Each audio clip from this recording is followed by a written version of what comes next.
course, Mount Pleasant and Humberland will do battle to round out match week 1. So early days, of course, with Waterhouse and Cavalier on top with 3 points. Montego Bay United back in the lead at the bottom.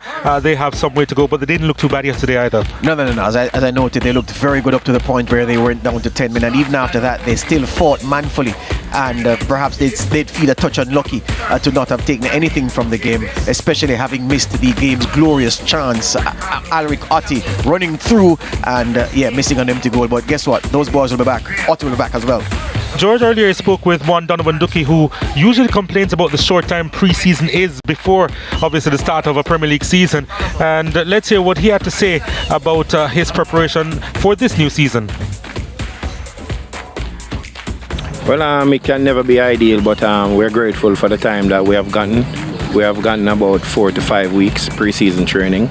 Still not adequate, but we have to be grateful, and it's good to be back. In that context, what kind of performance are you expecting today? Well, you can't predict the performance of the game. The last time we played against this team, we lost the game against them. We know that their pre-season has been very good. They have prepared over an extensive period of time. Ours are short, so based upon that, we have to be tactically smart today. How have you plotted the course of the season? Are you planning to assess things each 5 games you play, or at the end of a round? How do you plan and gauge the success of what you're doing? Well, we have to take it on a game-by-game basis, So, there's going to be pre-season, off-season, post-season, in-season. So it's a competitive season now. So a game-by-game scenario is going to be the best possible scenario for us going forward. Well, last season, the league now is it's come soon on us, and we don't have enough pre-season, but we have to use our experience to go through the campaign. Yeah, and in that context then, are you expecting that the boys will give a strong showing today, or there may be, some problems executing the game plan today? Well, the team is very young, rounded with some senior players, and we have the ammunition to get the job done. Yeah, overall, you expect what kind of campaign for Vere United? Vere United, we're also going to pick up our left off last season, and I think we'll win this season. Kadeem, of course, is going to be instrumental to his team's performance. 30 years old, he's been around for a while, George Davis. Yeah, when people talk about experience and say experience and use your experience, it's one of the most nebulous things I've ever heard. But experience must mean know-how. You know how to react in pressure situations. You know how to react in the face of adversity, especially you know how to remain calm when the chips are down and you are up against it. That's what Kadeem Davis will have to provide. That's what's expected of him as a leader of this team and the man who organizes the defense, the first organizer of the defense in his position as goalkeeper. Match number 3. Of course, we're warming up on the grass before they come over on the AstroTurf. Of course, we've heard a lot of complaints about playing on the AstroTurf, but of course they want to avoid it as much as possible before the action actually gets on the way. Let's now hear from our Harold Thomas, who is the head coach of Dunbeholden. I'm never happy. At the end of the season, my happiness comes out. With that said, how well have your boys responded to the direction you've imparted in the time that you've had to work with them?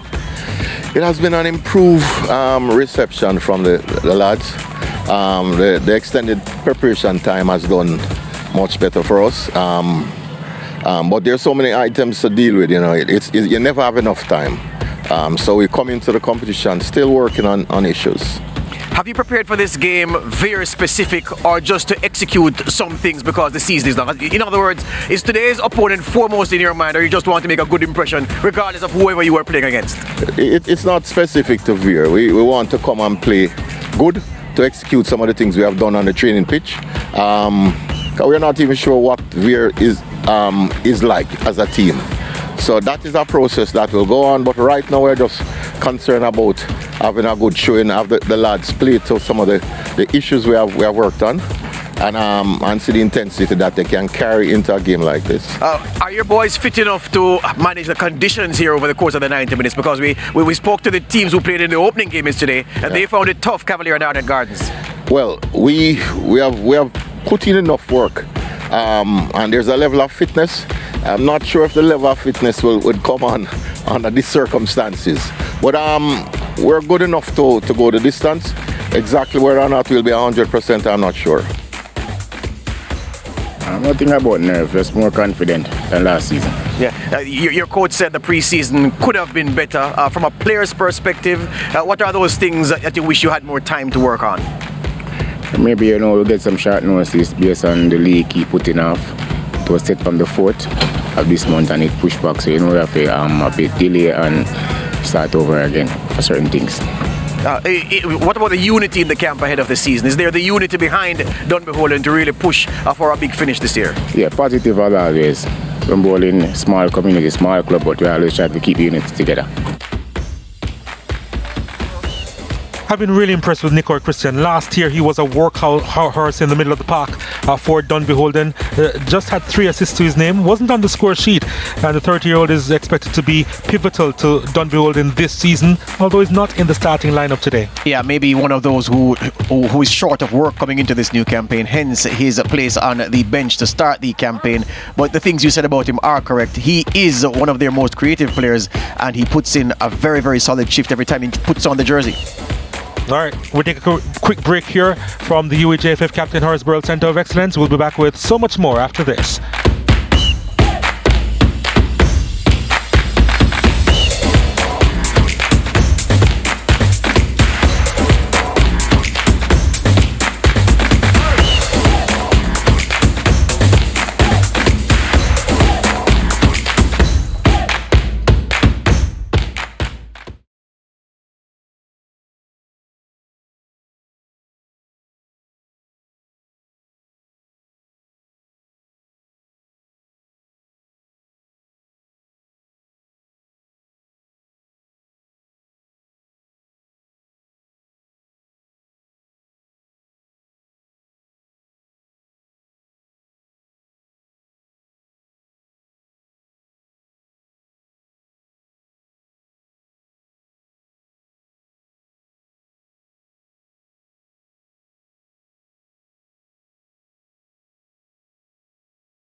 We are live here at the UEJFF Captain Horace Burrell Centre of Excellence as the Jamaica Premier League, powered by Digital, continues today.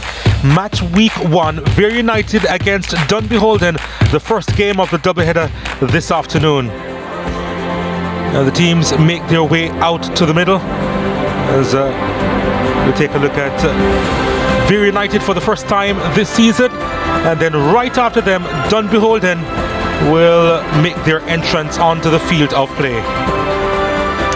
Yeah, yesterday I had a little fling, Donald, with the thermometry and disinfection machine put up by Connex over there. Rather fancy. You go in, you extend your palm, take your temperature reading, then you go and do a 360 spin to expose yourself to the disinfecting mist at the front, and then you walk out. You're clean, your temperature is recorded, you're good to go. You said you had a fling? Yes, I did. Sounds hot. Yeah, it was you want another word? It was a dalliance. Ah, it was. The captains out there. And that's Ricardo Campbell on the left, and on the right that looked to be Shaquille Da, the big centre back for Dunbeholden. And they're there for the toss. As we take a look at the officials as well, Odette Hamilton will be in charge of this one. Damian Williams and Valanza Bennett will assist her. Nerissa Goldson will be the fourth official.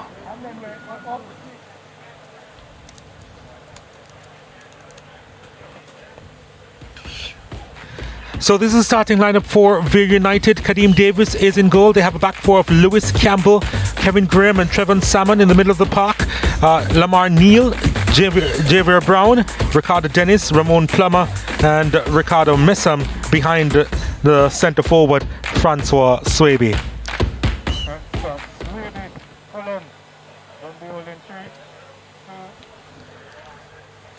As far as Dunbeholden is concerned, Damien Hyatt will be in goal. A back four of McPherson, Dyer, the skipper, Dua and Pusey. Fabian McCarthy and Shaquille Powell there in the middle of the park. And Phillips, Murray, Bailey will be behind striker Atafroy Bygrave.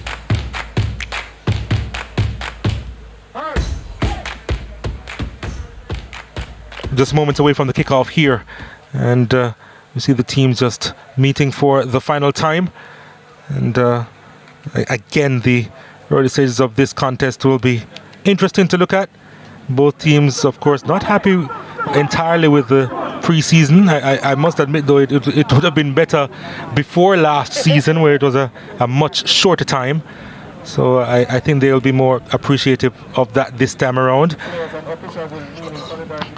Not to mention the fact that Vere United, I think it was just them trying to understate their readiness for the season, because they did pretty well last season. For sure. Look, there's a frame of mind issue as well. You spoke of last season. Last season, even before the first ball was kicked, many people are still unsure the season would go ahead. At least this season, you may not have known the precise date, but you knew for sure it was happening.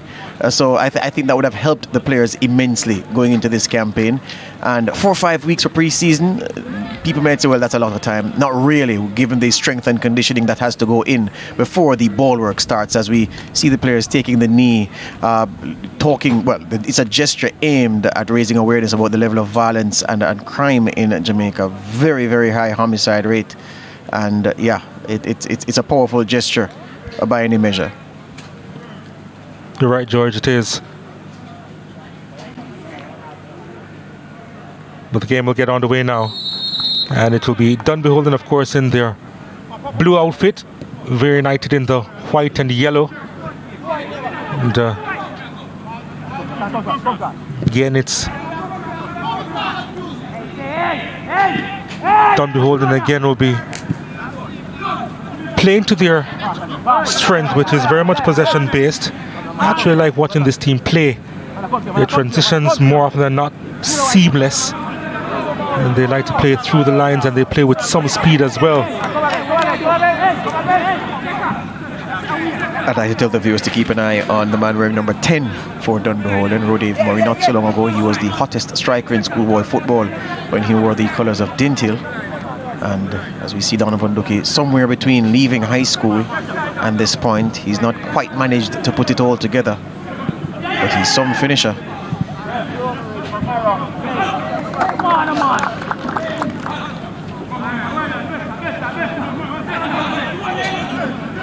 Just saw Ducky there, of course, he's in charge of this Vere unit. And of course, Vere not afraid to be without the ball. We see them putting in a really good defensive effort last season. Disciplined unit as well.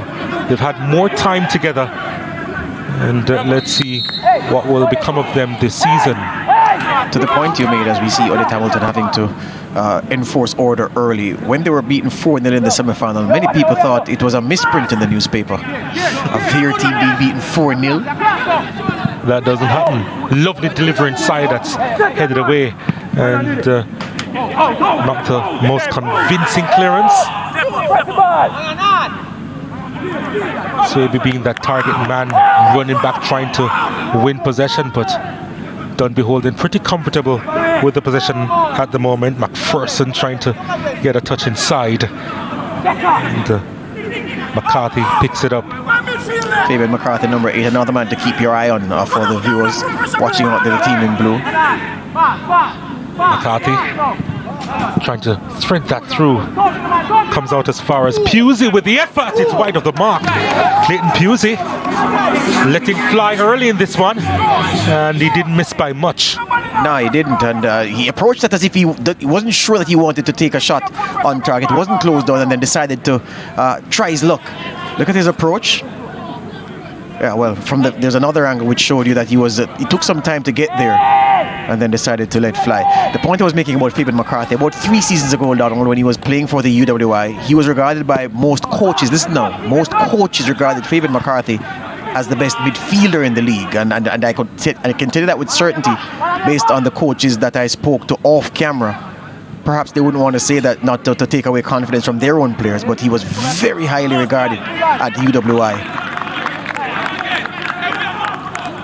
Not surprised by that at all. Of course, his partner in the middle of the park, as we take a look at Harold Thomas, who would have had to make that decision to drop Nicoy Christian and put him on the bench, because Christian started much of last season and, as I said before, did really very well. But we see where Shakeen Powell is the one who's partnering McCarthy in the middle of the park, and McCarthy plays that one through to Bygrave. Again, not a lot of power behind that one, but he can let fly from time to time at a Froy. Bygrave looking to get his first goal this season. Yeah, just a little bit, he snatched at that, as you would say. But look, Fabian McCarthy again started that in his own half. A simple change of pace to accelerate away from his marker, and he ran all the way to within 5 yards of the 18-yard box of the Vere team, and then he slipped that pass forward. Yeah, he's a danger man, all right. The man wearing number 8 for the team in blue.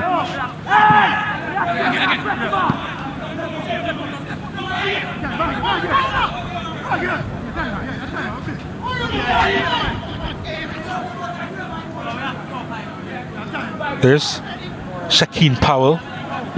Mentioned that he partnered with Christian for much of last season, and now he gets a nod ahead of Christian.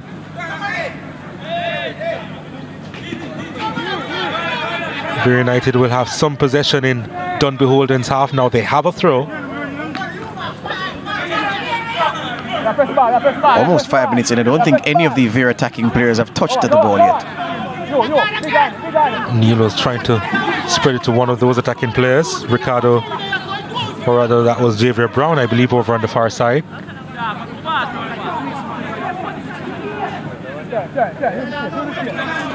It was Trevon Salmon, in fact. So too much on it. Yeah, so McCarthy also played for Vere United. We need to be accurate and say, and even then, well, wherever he's played in this Premier League, he's looked a really, really classy player. And I have to scratch my head when I say that, you know, he's not really been a fixture from the local players group in the national setup. Paul sends it across. Pusey on it again.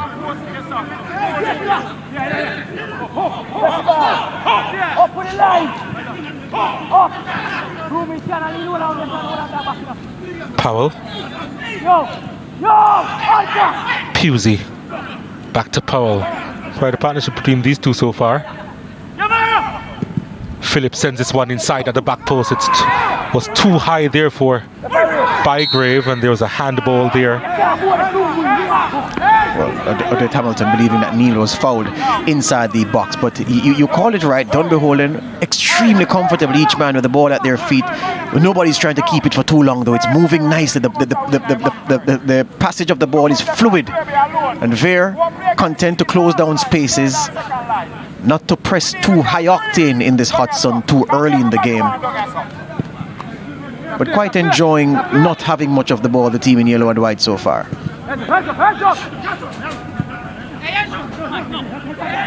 Tried to nip one there, Ricardo Dennis, and couldn't quite gather it. But Dunbeholden, they're quick in the middle of the park, aren't they? They have possession once more.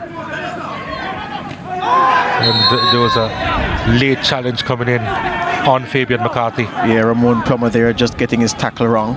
Saw the ball there to be won and went in hard to try to knock it away. Again, another driving run from McCarthy, just weaving around players almost as if they were training cones.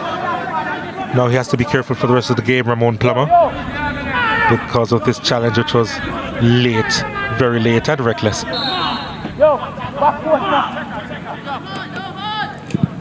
Phillips sends this one inside. Oh, the header! Wonderful stuff! That's a beautiful goal by Atafroy Bygrave. Went so high, met the header, and guided it into the far corner. And with that, Dunbeholden, they lead Vere United by 1-0. Yeah, a statement of intent in this match early. This is the free kick. Look at it, a wicked looping free kick that drops right on the head of the tall man Bygrave. He climbs high and he met that fully frontal with the forehead. No chance for the goalkeeper. Only had to look at that nestling in the top left-hand corner. Cracking header. A wicked free kick delivery. That's a sweet goal all round. He knows how to score big goals. Scored arguably the goal of the season last year from roughly the halfway line against Tivoli Gardens. And he has started the campaign here with his head. A fabulous header.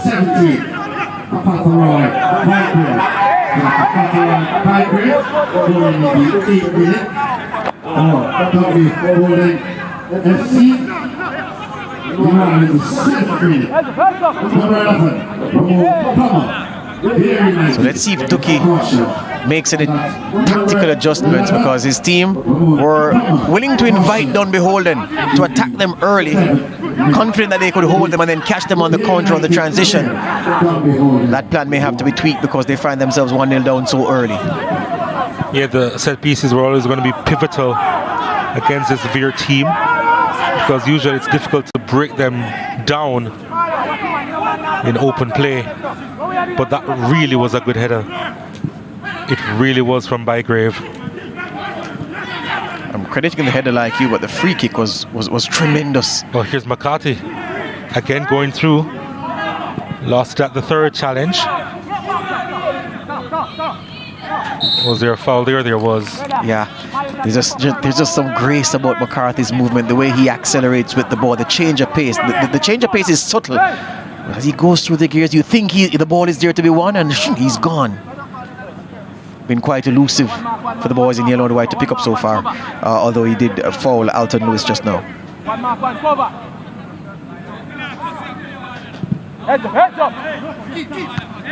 Swaby flicking that one, and we really can't get across in time, Plummer. Barged over by Dyer, it must be said, and he's feeling the pain now, Plummer. Don't think that was a free kick, but that doesn't mean he wasn't hit hard. It was hit very hard by the big man Dyer. As we see, look at the shoulder barge. He was looking for something.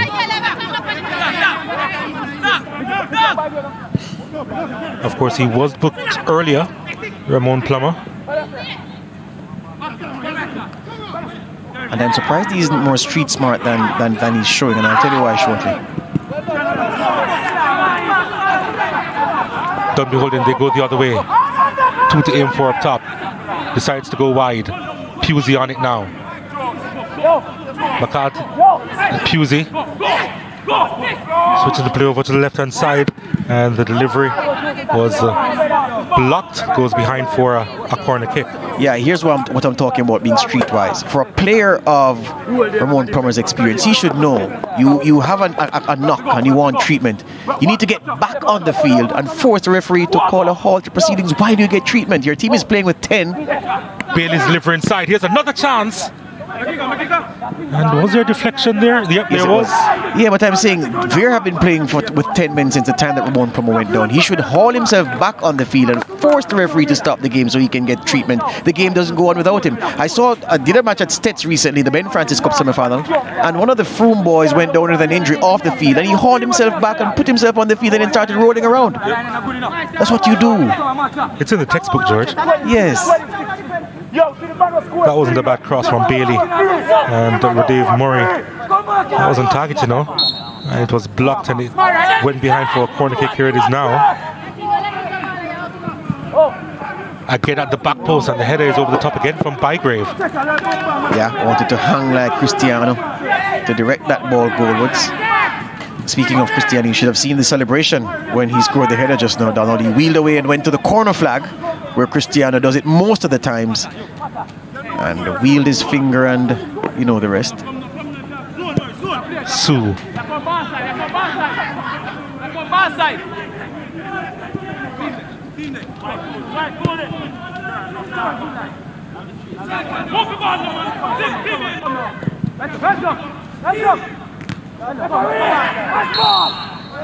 And they are finding it difficult to just make that transition. We see that they are utilizing the long balls on a couple of occasions. They have a free kick now though, and I suppose this is where they can really make it count.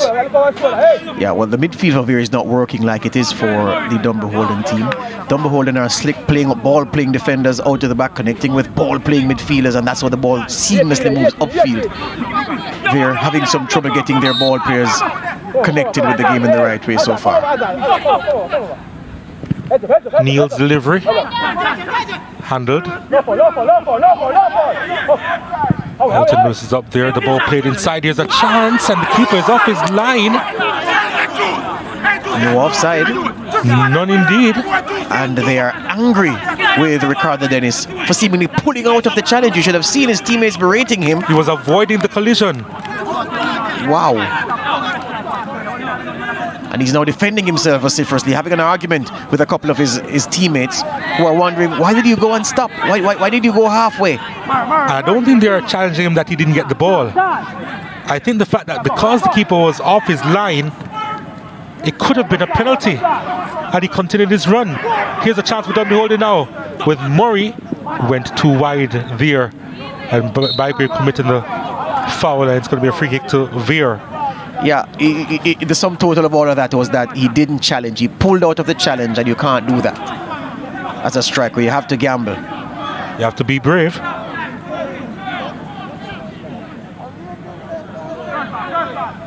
It's amazing how some players would see that as inviting the keeper coming off his line. Yep. He stuttered. Didn't want any part with it. Damien Hyatt is a big man. And maybe was put off. To be fair. Yeah, maybe he was put off by the size of the goalkeeper. And Dennis isn't the biggest player in the world either. Probably could be one of the smallest players in the Premier League, actually.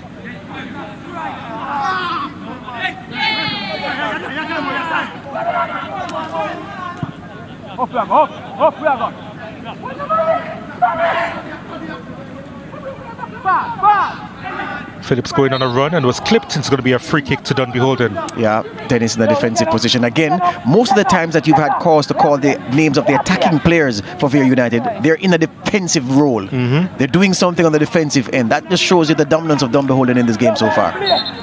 Yeah, one of those attacking players in the referee's book already, in Plummer. Yep. Dennis just getting a stern talking to for something he did on the defensive end inside his own half. Phillips to deliver. Repelled easily. Again, the ball stabbed forward looking for Murray. Powell couldn't control. Phillips again lobs it. Bailey back to McCarthy. McPherson finding Bailey, 2 to aim for. Wonderfully cut out. Still not cleared properly. Phillips trying to win that header. And it's a free kick in position A1, George. Yeah, there you go. Plummer again. Look at where Plummer is. Plummer should be high up the pitch in the Dunbeholden 18-yard box doing his work. He's just on the edge of his own 18-yard box where he committed the foul. You spoke of the clearance earlier. That was Kevin Graham with that lunging tackle. Look at this. Yeah, that's a foul all day. The knee into the side of his opponent. Dangerous position. Now who's going to take this one? Powell is there. If Nicoy Christian was on the park, definitely he would have taken this one. For sure. Looks to be McCarthy's effort, based on how he's locked in studious contemplation. Bygrave is also there. Well, he has moved away now.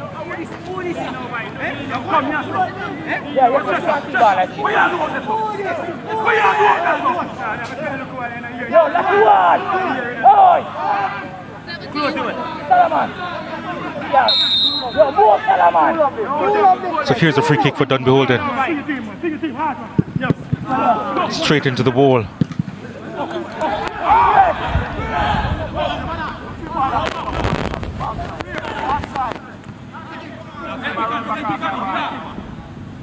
McCarthy expected the wall to jump. It didn't. And so it looked rather silly what he ended up doing. It always looks silly when you go low with the kick, expecting the wall to jump and the wall doesn't move. There is a fine line between silly and spectacular, George. Quite.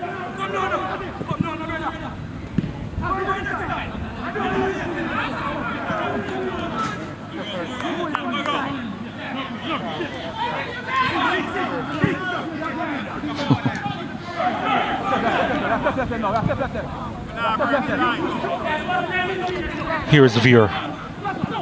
Swaby collecting this one deep. Couldn't do a lot with it. Vere United, that has been their problem so far this afternoon.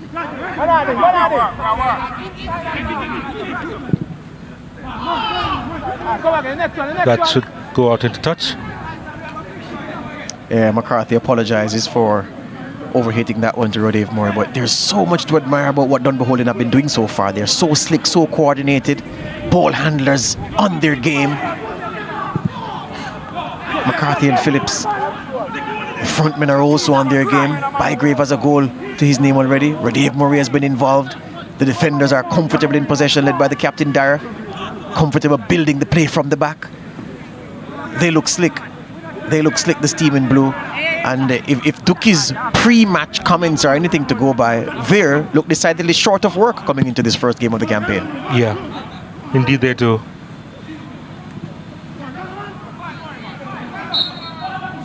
Another whistle on the play. The thing about Dunbeholden that I like about them is that each player has unique characteristics, especially when they're on the ball. And you can see it when they pass and the movements that they make. Bygrave as the powerful number 9, so to speak, bullying his way through. And of course the silky players in the middle of the park. Here's a chance. Keeper off his line. McCarthy went wide, but play will continue because it's not a head injury. Dunbeholden with a chance there. And here's Phillips. Oh, he should have done so much better. He really should have. Yep. Wanted. The only thing I can say as the medics come on to attend to poor old Kadeem Davis, looks as if he caught his ankle in the turf when he raced out trying to intercept the ball, but was beaten to it by Fabian McCarthy. I think he was trying to cut across that ball, Donald, to get it to bend.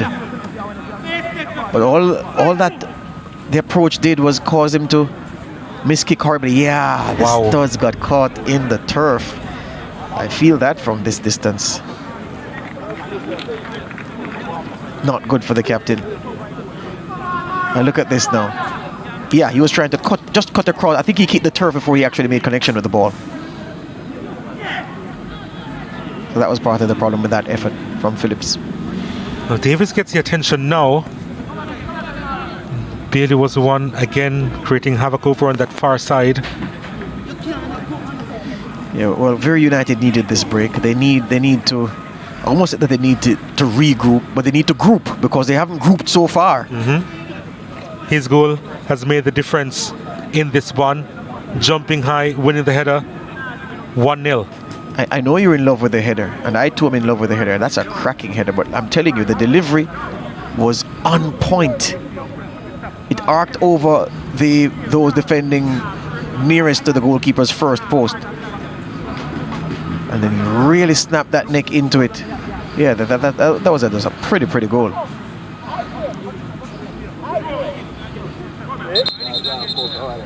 Let's hope Kadeem Davis can continue and that he's all right. The players will actually take the water break, the official one, I believe, as Davis gets some more treatment on his ankle.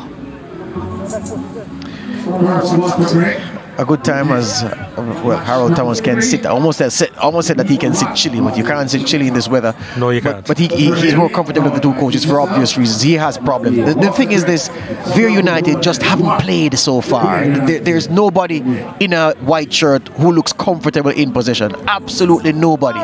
So it's harum scarum from them. It's uncoordinated. Not quite sure what their attacking approach is. We can see what they want to do defensively.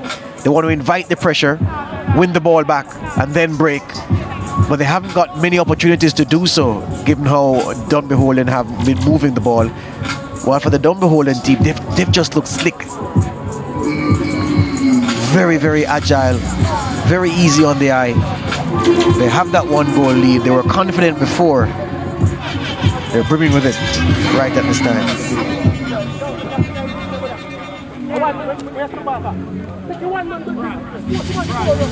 I'm just wondering if he'll be able to continue Kadeem Davis. They've been treating him for quite a while.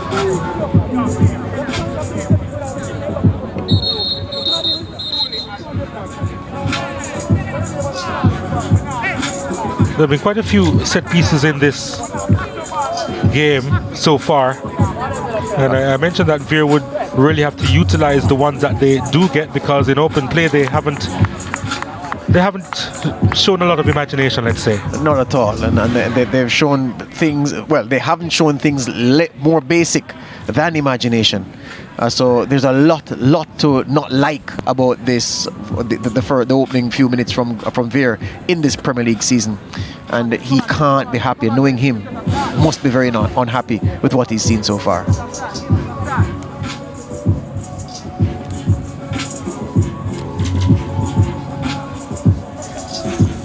Seems as if Kadeem Davis will be okay to continue. He's walking on it, so that's obviously a good sign. But here the PR team for this Mona AstroTurf will have to now go into overtime based on what's been happening over the last season or so, and with the latest injury to Kadeem Davis. Well, again, you know, I know a lot has been said about the field, and the players have the unique difficulty of playing on it. We commented about them playing on it, but I'm telling you, I much prefer this to a lot of what was offered up at Premier League grounds. Indeed. As host venues. I'm telling you that. I was saying to Lance yesterday, and he agreed, that there were some games we saw last season.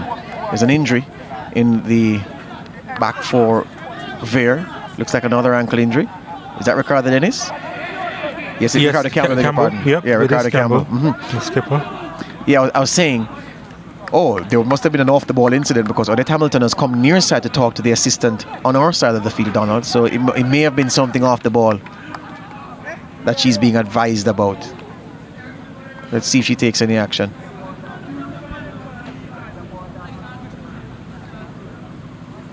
Yes, she goes for the yellow card, and Bygrave gets it. He did something off the ball that also missed both of us, but the assistant eagle-eyed, and seeing it, he told Odette Hamilton what happened, and she puts Bygrave in the book.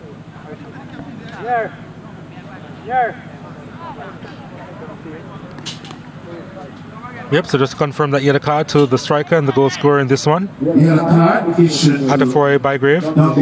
Yeah, I was saying to you that there are some games we saw last season, which, you know, the games it was hard going for both teams. But I'm telling you, if those games were played on some of these home fields, it would have been awful to watch on TV. And the surface here has its challenges, but it makes the football more presentable on the screen. And I think the game flows better on a surface like this. It was just the follow through from the striker was challenging for the ball, but she felt that perhaps he could have pulled out because the ball was gone. And yeah.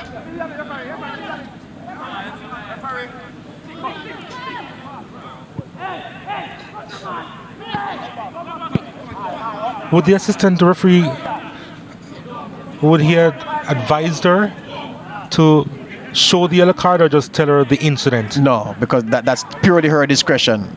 That's purely in her gift. Even though she didn't see it? Yes, no. So he would describe that he went through and followed through with the studs, and she said, "Okay, thank you." Follow through with the studs. That's a booking. Okay.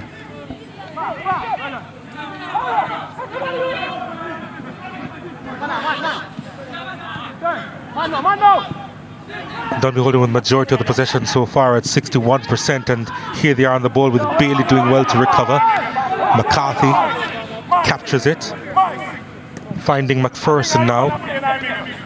Campbell to McPherson, or Powell to McPherson. There's a whistle on the play once more. A yellow card will come out, and it's shown to Bailey over on that far side. Two Vere men writhing in pain on the floor. Not sure if he caught both of them, including Ramon Plummer, who's had more than his fair share of knocks so far in this game. No, it wasn't Bailey, it was Powell, who is in the referee's book, Shaquem Powell.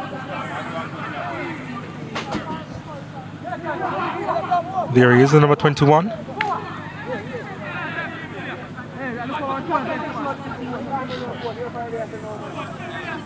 So 3 yellow cards being flashed so far in this game.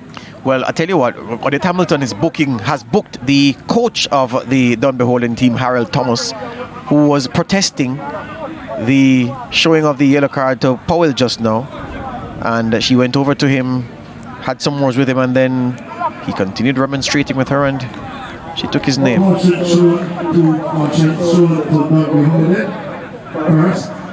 number 21. Shaquem Powell in the 28th minute, and also Coach Harold Thomas, also in the 28th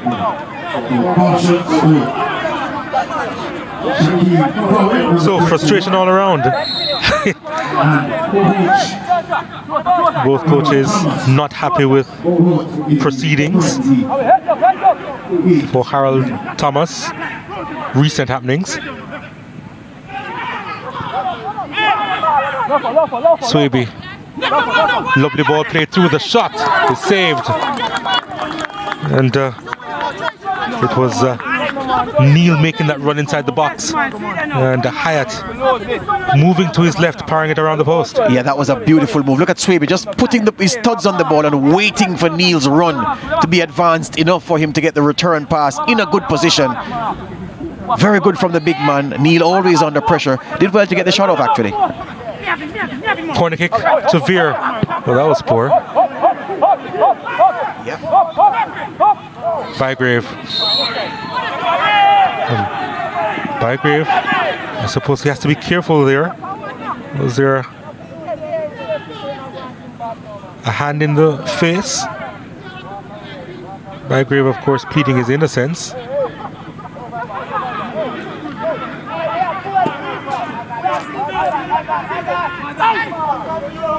Nothing wrong with that, I don't think. Bygrave was protecting himself, extending his long arms to ensure that his opponent didn't crash into him, Javier Brown. Tall people problems, George. Yes, sir. Campbell, well.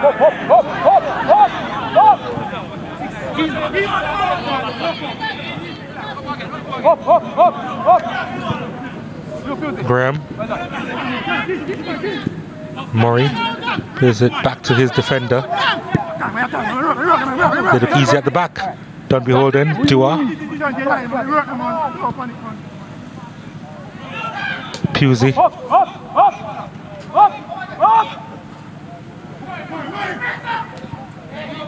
Nicely done. Yeah, has to be called back because the referee stopped the pass.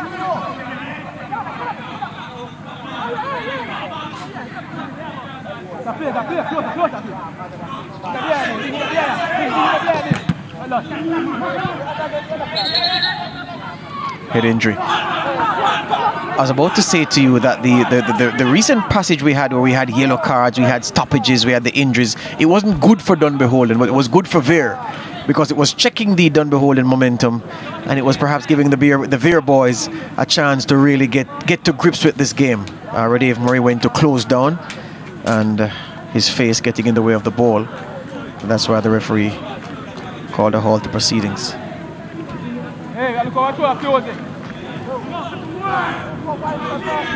So Dunbeholden down to 10 players for the moment. But here they come forward through McCarthy, going on a run. Sends it out wide to Bygrave. He can't shoot from there. That's a wonderful block.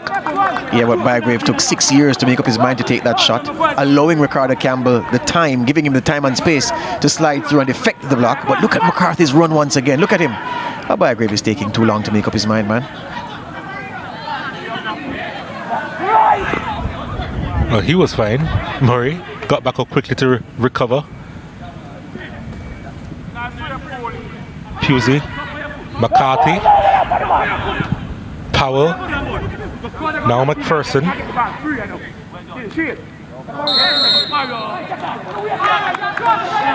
Yeah, tried to try to beat this man with a change of pace, but doesn't have that smoother change of pace. It's a perhaps as a Toyota change of pace. He needed a Porsche change of pace. You've been in a Porsche before? Several times, sir. Oh. Yeah. At the wheel as well. And not in the display car or the showroom floor either. Of course. On the highway, my friend. Copy. Next time I'll take you along. Thank you. I wouldn't mind being a Porsche as well. There you go, sir. Murray. Pusey.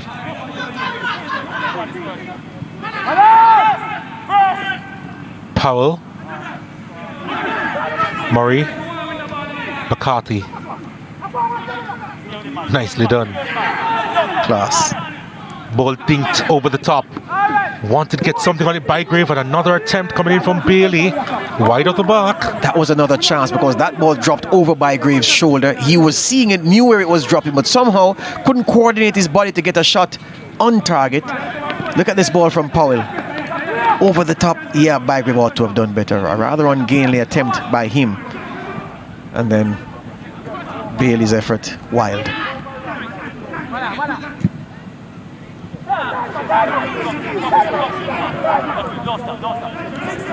The ball was going over his shoulder. I wonder if the sun was in his eye for a moment as he tried to pluck that out of the air for Bygrave. Pusey. He's lost his footing on a couple of occasions, Phillips. We need to adjust his boots, but man, this Dunbeholden team now look really slick, I must say. I've said that a few times so far this game. I think I'm going to have to say it again. They really look good. The ball just moves with ease. Nobody falls in love with the ball and wants to keep it for too long. Powell. Pusey on it. Wonderful stuff. It's Rodave Murray, and really should have done better because he had the time and space to. And he had 3 supporting runners to his left, and even a man to his right he could have gone to. So he had options. Decided early that he was going for the effort, but wound up the shot so much he ended up going under and lifting the ball high. Ducky probably thinking that he needs some ball players. Yeah, Ducky probably needs half-time, Donald. Needs half-time to really get into this team. Will really get at them, I'm suspecting, at half-time if it stays like this, because so far they haven't played any football. Yeah, man, Dunbeholden, they've had most of the ball, 62% so far, with about 10 minutes to go. Ramon Plummer on the receiving end of another heavy challenge, writhing in pain over there on the far side. This has been the feature of his contribution so far, getting heavy knocks. And yeah, barged into by McPherson. McPherson has a big frame. Plummer looks to be down for the count.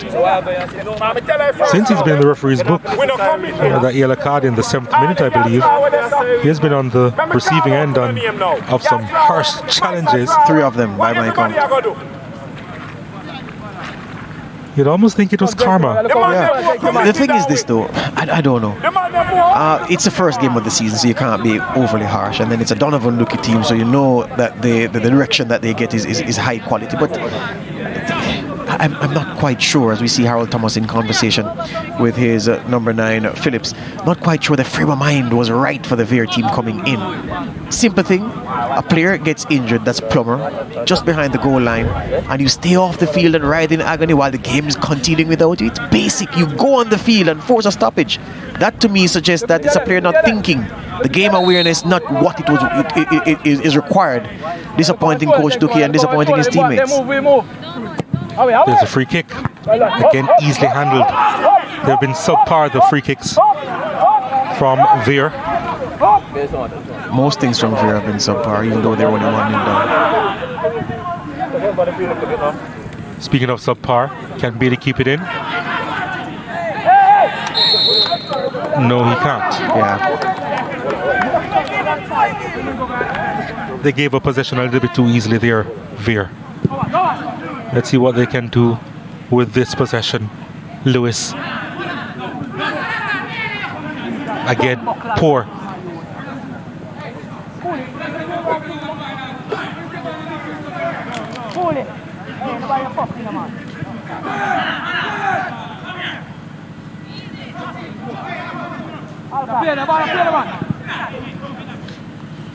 Again, the long ball, looking for Ricardo Dennis. Sean Duar doing enough. Yeah, they're not getting him on the ball enough, Ricardo Dennis. Neither are they getting Neil on the ball enough. When those two have possession, it looks as if Vere can create. But they've been distinctly second best so far.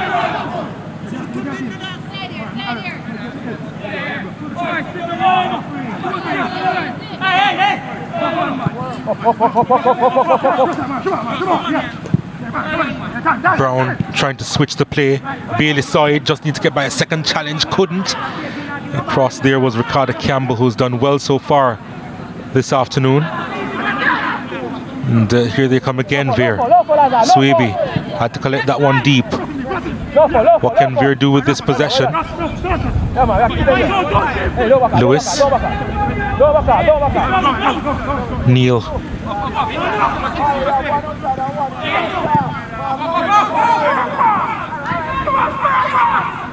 Lewis from distance over the top. He gets polite applause from his own bench and from a member of his coaching staff. But there were men forward, but not much on in terms of passing options, so he decided to try his luck. A mark of good coaches, Donald, is that their teams rarely put bad halves together back to back. So you'd expect that Vere won't be anywhere near this bad in the second half as they've been this first half. And that's because we know Donovan Duke is a good coach. Have you seen Manchester United recently? Notice I said good coach. Wow. Okay. A good coach rarely has his team putting together back-to-back halves that are bad. You aren't listening properly. I said good coaches.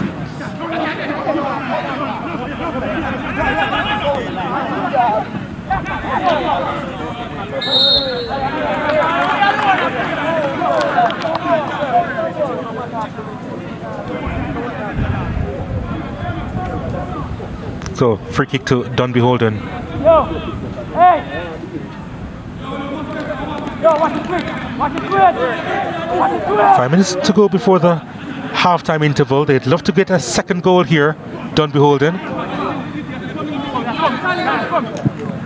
The passing game has been on point.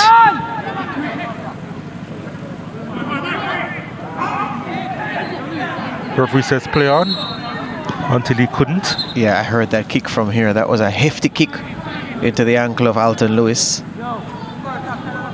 by Phillips, who was fighting to regain his footing and possession, and yeah, clatter. Well, just above the ankle. Yeah, the shin was there to protect him, so didn't hurt too badly.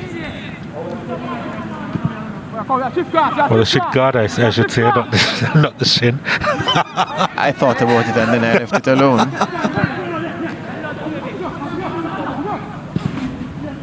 Nice ball to Swaby, and a wonderful first touch too.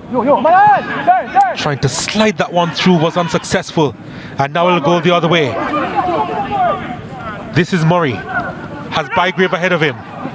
Murray going to the byline and then just running out of real estate. There was wins a corner. Yeah, he does win a corner. That was good defending though, because I thought Murray was gone. But by the time he got into the 18-yard box, there were two Vere men attending to him. They closed down the space quickly and got back to defend. I thought he took too long though. Yes. The pass was on initially for Bygrave at the far post too, and he was waiting. Yes, it was. Phillips to deliver.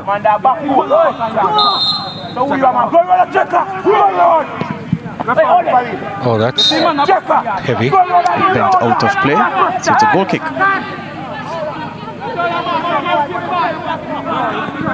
Disappointing in the end there.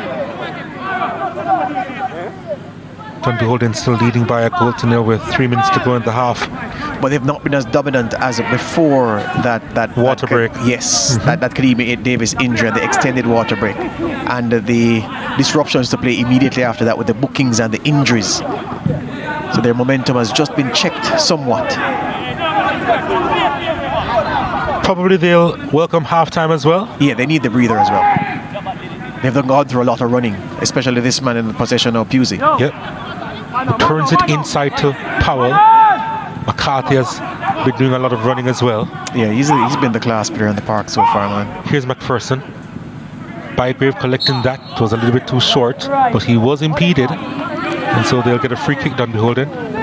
Ultra aggressive. Kevin Graham defending there for Vere United. Well travelled. Tivoli Gardens, Mount Pleasant, among his recent clubs. Powell digs that one inside, and Bailey goes down under the challenge. He was looking for a call there, a penalty. Did he go down too easily? Yeah, let me see. Yeah, he tripped. He tripped and felt that he was pushed or pulled down, but nah.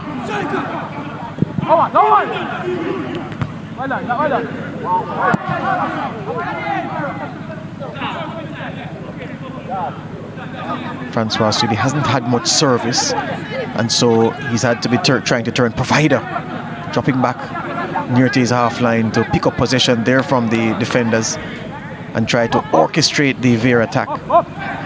Usually when you see a striker doing that, it means someone in midfield not doing their job. For sure. And we have remarked that the Vere midfield is there in name only. No impact on the game so far.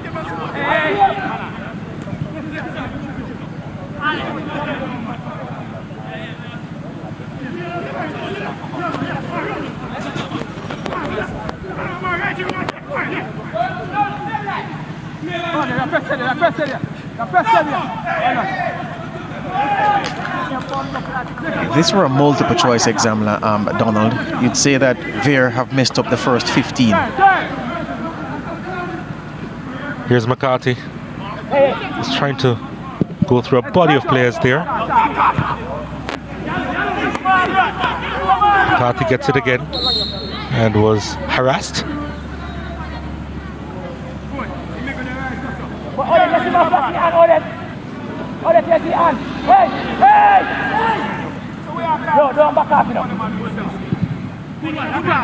Pusey, 4 to aim for inside the box. Look at the reaction. Bailey acknowledges the effort, gives him polite applause.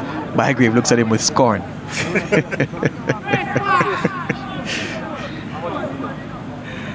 Because Bygrave knows what he can deliver, having scored already.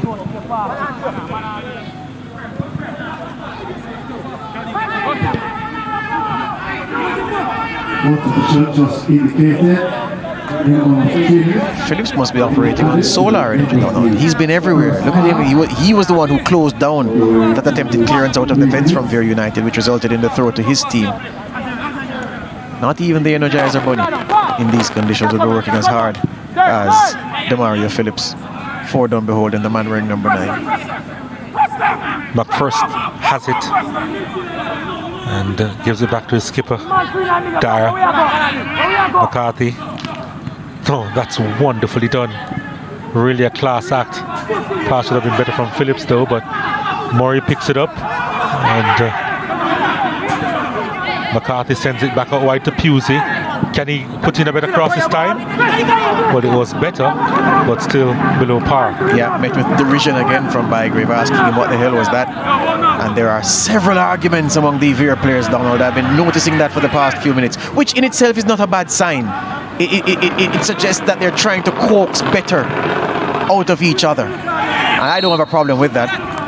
Swaby and his big frame barging the smaller Dave Murray to one side. And then helping him up. Sportsmanship. Of course. They take it quickly. Phillips, again a wonderful delivery inside. Bailey was trying to get there. McPherson looking to retrieve for Dunbeholden, but couldn't quite get there. And that wasn't the best clearance at all. And Vere, they've given up another free kick. Yeah, Powell kicked in the face by Javier Brown. His best delivery of 3. And just could not find Bailey. And yeah, Powell receiving a boot to the face. Purely accidental though. So no action taken by the referee. So, free kick to Dunbeholden on the stroke of half-time here. 5 players, make that 6 players for Dunbeholden inside the box. This one sent inside and Swaby's back there doing enough. Yeah, off Swaby's dome. That's the end of the first half.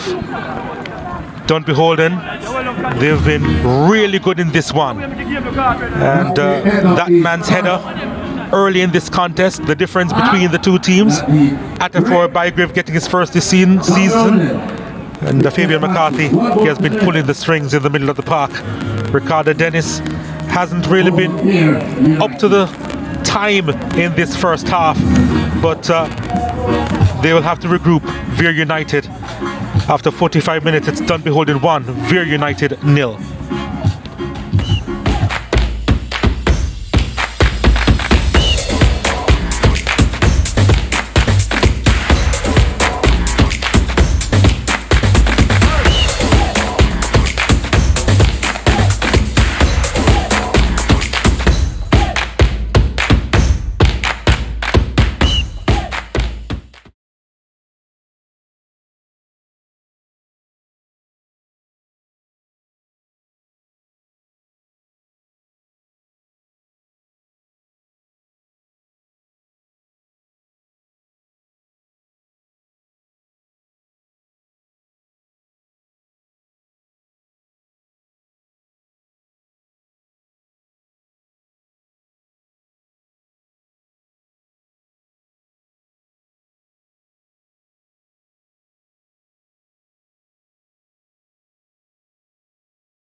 Dunbeholden with the lead in this fixture, their opening fixture in the Jamaica Premier League, powered by Digicel.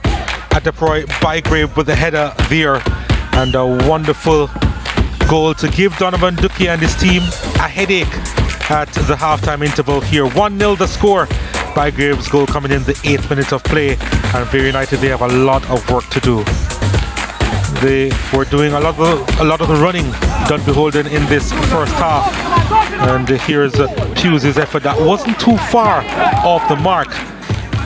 Was just driven wide there. McCarthy making himself busy in the middle of the park. And Phillips is delivering inside, and Bygrave's header, a well-placed one. It was a wonderful ball from Phillips and Bygrave just doing the rest from just outside the 6-yard box. And the celebration to match as well. And with that, Dunbeholden went ahead. Ball played through the middle part. Ricardo Dennis couldn't quite get there, putting out on the run. And then McCarthy going out wide. And Kadeem Davis was on the turf for a while, but Dunbeholden couldn't make it count. Goalkeeper still on the edge of the 18-yard box, and then the resulting effort is wide of the target. And a disappointment there for Dunbeholden. So at the halftime interval, Vere United with 3 shots to on target, Dunbeholden with 13 shots, 8 of which were on target. They've been more physical as well, committing 11 fouls, Vere United with 7. And a couple of yellow cards for Dunbeholden, 1 to Vere United. And you can see that Dunbeholden with the majority of the possession at 62%.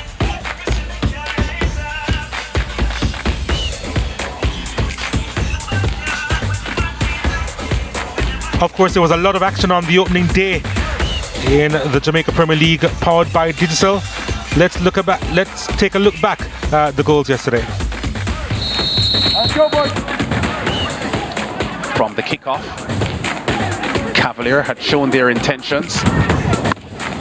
William Price had a good game in goal for Arnett Gardens. Cavalier had several moments here in this fixture. This one, Kyle Ming on the far post, failing to steer this one in, unchallenged. Another effort here, Dwayne Atkinson for Cavalier hitting the crossbar. William Price in goal for Arnett, scrambling to keep it out. Another crossbar struck by Colin Anderson. Arnett had their moments. Cephas with a tremendous right-footed strike, but Jamie White gets in the way. Atkinson, brilliant save by William Price, diving full length to his left to keep that one out.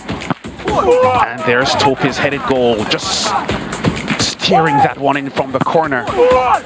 No Arnett Gardens player able to stop the 6'5" defender. And this was the Cavalier go-ahead goal, which they kept until stoppage time. Brilliant build-up here for Arnett. Fabian Reed coming on as a late substitute. Tope getting in the way and deflecting it behind for a corner. Arnett again here on attack. And Willis with a left-footed strike. He kicks well with both feet, Shivani Willis. And he pumped that one in. Jaden White probably unsighted by a cluster of players in front of him, had no chance, and that was the Arnett equalizer in stoppage time. But just when we thought that's how it would have ended, here comes Shaniel Thomas. Guthrie challenging, but doesn't cut the angle well enough, and a fierce right-footed strike beats Price on his near post.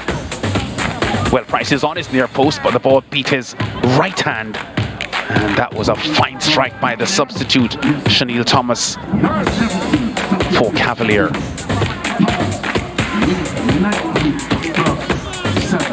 That was on 96 minutes. So Cavalier coming up with a victory by 2-1 and getting a fighting win against their old rivals, Arnett Gardens. Well, it was a championship performance. I look at it, they did perform well. The Arnett Gardens get back 1-1, and they show that we could still got a notch up more. So It was well done. Well, of course, we see every day on the training ground what we're capable of. And when we see what we saw today, we saw some moments of it, but there's definitely a lot more that we can bring. Daniel Parchment, the man with the whistle this afternoon. And Benbow on the attack down the left side. Step overs galore. Inside, and the shot from James blocked by Tummins. Bins with a left-footed free kick that goes wide as well. So Waterhouse rampant early in this fixture. James again, and Tummins gets in the way in goal for the Montego Bay United team. Moby had some moments of their own as well. Vitali Grand with a fabulous strike from distance. Just turning and whipping the shot on goal, and Kimar Foster had to be alert in goal for the Waterhouse team. And again, Waterhouse under pressure as Mobe came alive. Alright, Ati the left-footed strike, blocked by the goalkeeper. Shepherd takes a rebound but steers it wide. Waterhouse again here through Benbow, crashes this one to the near post, and Tummins is in the way. Again, there's Barton, long ball forward. The goalkeeper Foster comes out, the deflection onto Alric Ati, who has a pretty simple chance to steer this one in goal, and somehow steers it over the bar. And here's a red card to Ewan Barton, attempting the overhead kick with Damien Binns right there with him. Referee Damian Parchment ruling it as reckless, and the number 9 shown the red card. Montego Bay United against the odds would take the lead here. Waterhouse initially defending the corner, whipped back inside, and Giovanni Reid with an expertly taken right-footed strike, just steering the ball past Kimar Foster and pulling Montego Bay United in front in this fixture. Very, very soon after that, an appeal for a penalty here, no call for Devroy Gray. But the penalty will come now because Ricardo Thomas is tripped as he went for the ball. And young Andre Fletcher, left-footed, strikes the ball powerfully past Tummins, and drawing Waterhouse level at 1-1. Waterhouse going for the winner. The ball whipped inside here by Ricardo Thomas, and Devroy Gray, the super sub, meets it and steers the ball in with the outside of his left boot. Smartly taken goal, and Waterhouse back in front here by 2-1 after they were trailing early in the second half. Devroy Gray gets his first strike of the new season. The former Tivoli Gardens man, and a fighting effort here from Montego Bay United. Yeah, so disappointed for the players first and foremost. I think the shift they've put in was commendable today. We couldn't ask for any more. They're basically a new team coming together. It's a good showing. If I showed you the game we played last week Wednesday, then this is 200 times better than it was. So disappointing that we didn't manage to get something. Congratulations to Waterhouse for the victory, but we have work to do and we'll be back on the field tomorrow. I think the performance was okay from us. The first 20 minutes or so, we could have been 2-0 up. Cardell Bembo went on the wing, square. Javon James, simple tap in. Cardell Bembo again. Javon James, a shot, keeper save. Probably at the end of the first half, it could have been 4-0 up for us if we had converted our chances.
So we're back at the UEJFF Captain Horsburgh Centre of Excellence for the first game of the doubleheader in the Jamaica Premier League, powered by Digital. 1-0 the score, Dunbeholden over Vere United.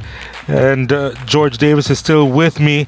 And Vere, they really didn't turn up to the party in the first half. They would have to change their disposition and their play as well for the second in order to get back in this one. Yeah, their most senior player, Francois Swebe, leading the on-field powwow that the team just had. They've dispersed now, but yeah, I'm sure that following the talk that Donovan Duki would have led in the dressing room, he's now depending on his senior players to really impart the direction that the team is to take and to lead the direction that the team is to take. Change here being made at halftime. Powell got through a lot of work in the first half, got booked as well, making way for Nicoy Christian. And if Nicoy Christian is on form, Donald, then Vere will be in for more headache in this second half, more greater than they had in the first 45 minutes. Wasn't on the score sheet last season, Nicoy Christian, but he did provide a few assists, 3 I believe, in that season, and he's hoping to make a difference once again in the opening game for Dunbeholden this season. And we're off for the second half. It's Vere United on the ball, looking to give a response, as they didn't do a lot in that first half, to be fair. And Dunbeholden, they showed a lot of quality in that opening stanza of this fixture. And right now, it's just a matter of booting that one into touch for a throw-in and clearing their lines through their skipper, Shaquille Dyer.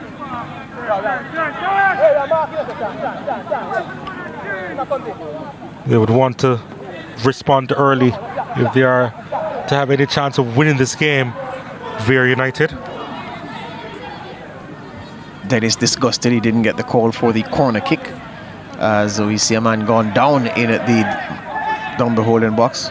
Maybe Phillips was involved in a tough challenge just now and may have come off second best.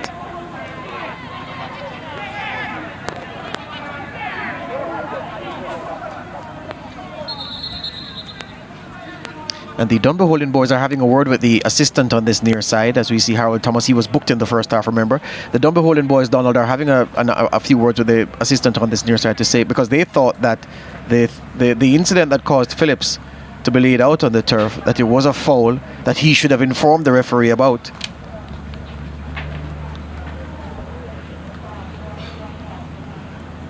What is getting the attention now? I think it was a challenge on Dennis that he went in, and perhaps they're saying that Dennis's arms came up at an unnatural level. And yeah, he's having some strong words for the assistant on that far side still.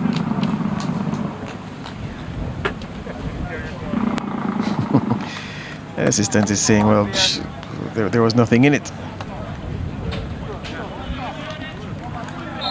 So the play will restart.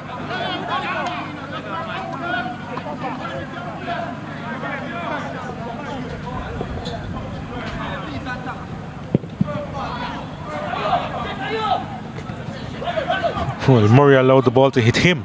Yeah. And he's feeling the consequences. This is now Bailey. Murray making a run. Bailey can't find him.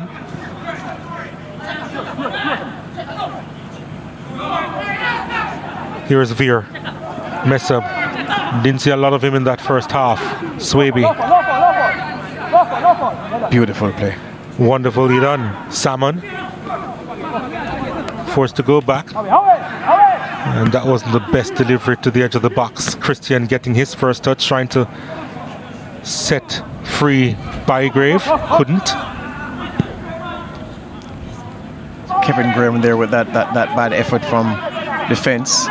Christian picks it up, setting up Bygrave, looking for a second. Bygrave, it's wide of the mark. He was under some pressure and seemed to have been laboring to get there, George, and then the shot wasn't accurate. Yeah, in the end he ended up stretching for it, reaching for it. Look at him being closed down all the time by Ricardo Campbell, and the presence of the big defender putting him off.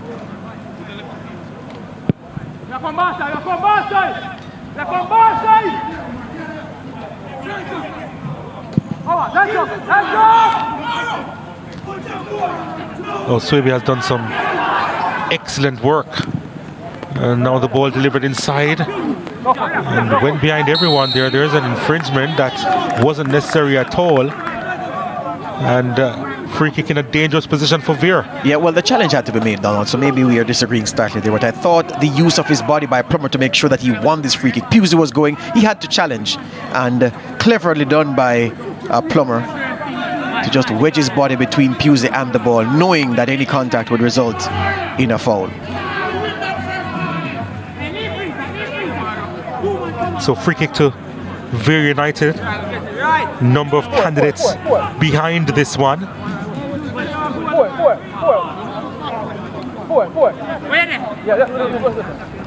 I'm wondering who's favored to take it.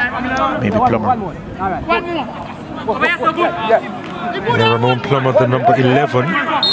Well, no, Dennis looks to have sent everybody away. Yep. 25 meters out for Ricardo Dennis into the wall. And the clearance made before Salmon could get there. And now Bailey will pick it up. And they can counter. Oh, that wasn't the best ball forward from Kimoni Bailey.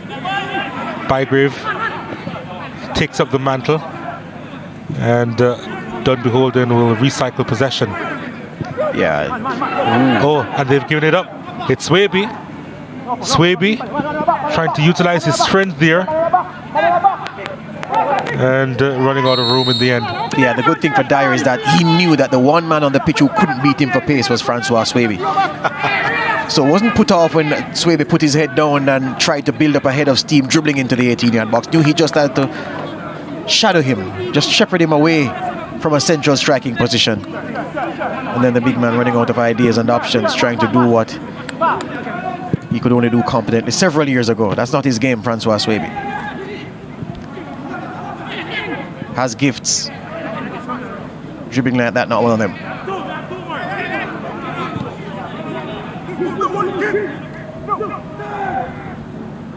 Here they come again, Vere. And too much on it. Yeah, enterprising though from Plummer. That's the most incisive dribble he's made all game, and it's taken him 51 minutes plus to produce it. And at the end of it, the pass, much too heavy. But good signs from the man wearing number 11 for Vere.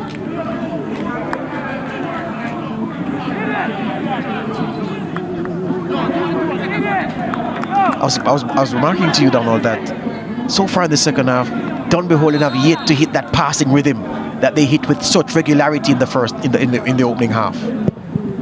We haven't seen McCarthy on the ball just yet. But now Murray's on it. What a wonderful take that is for Dave Murray. Trying to set up Bygrave at the edge of the box, and the clearance was made. Yeah, Kevin Graham there right on point, almost on Bygrave's bootlaces to steer that one behind and allow his defense to reset. Well, it went out for a throw actually. I thought it was a corner kick. Phillips. McCarthy. Robbed, but will recover. Well, that was just poor, really, from Sean Dewar. As I noted, there were signs coming up to half-time that Dunbeholden's stranglehold on the game was loosening.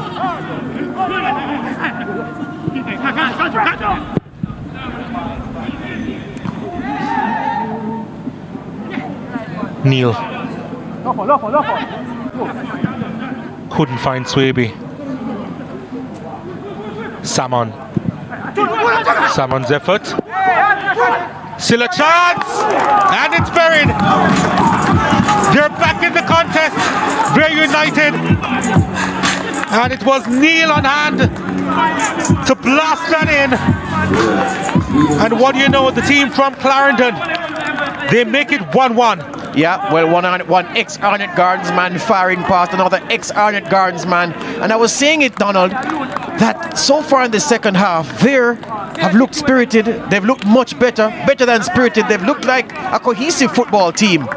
And that Dunbeholden's stranglehold on this game was getting a bit loose as halftime drew near. And they haven't really reported yet in the second half, almost as if Harold Thomas's team is still in the dressing room, Donovan Duke's team came out firing. The team talk led by Francois Swaby. He was involved in the scramble, which gave the opportunity to Neil to blast home. 1-1, it's game on. Meanwhile, Hyatt is laid out in his 18-yard box needing treatment. Funny enough, you mentioned the Arnett Gans connection. Hyatt actually provided the assist there. There you go. Not sure where his positioning was on that occasion, Hyatt, but in trying to recover, he laid on a platter for the onrushing Neil to bury. Yeah, but it was the pressure on the ball.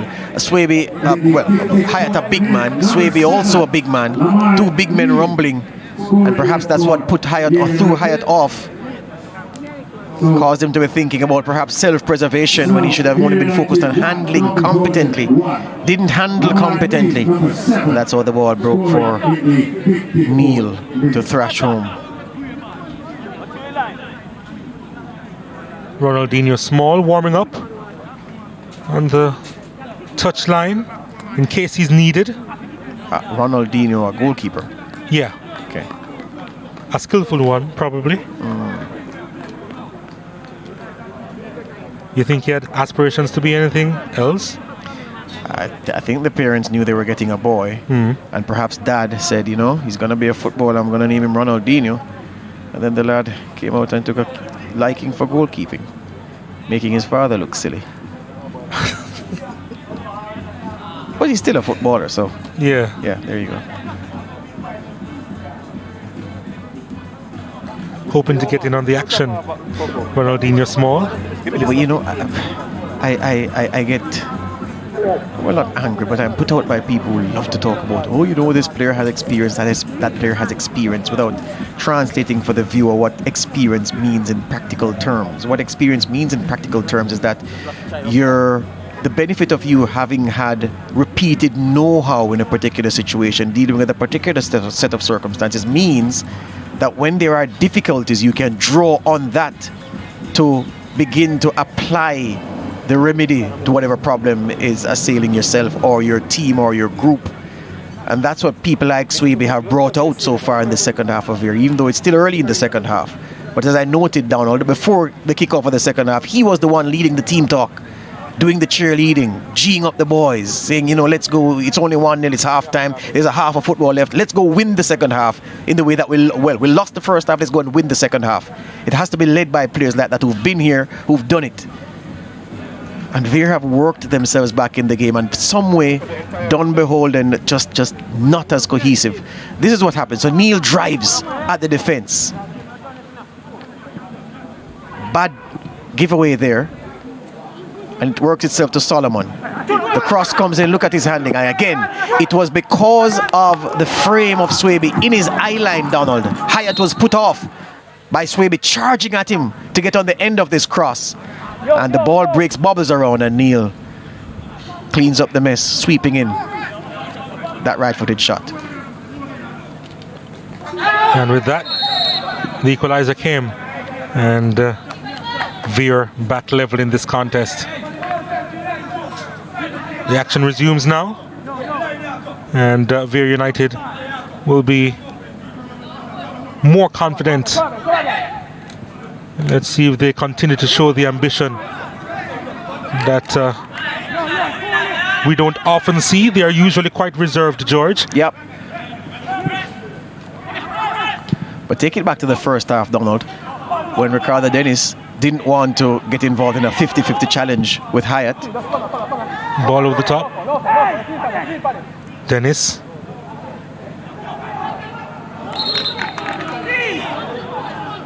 It is going to be a free kick.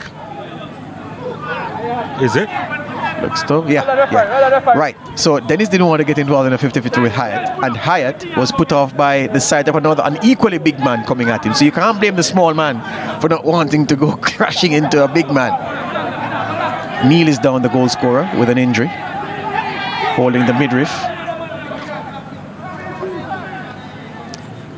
And a scrappy start to the second half in some ways.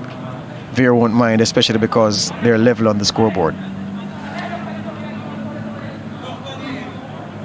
Yep. Punctuated by stoppages the second half so far. And Neil getting some attention from off the bench. We're approaching the hour mark in this contest.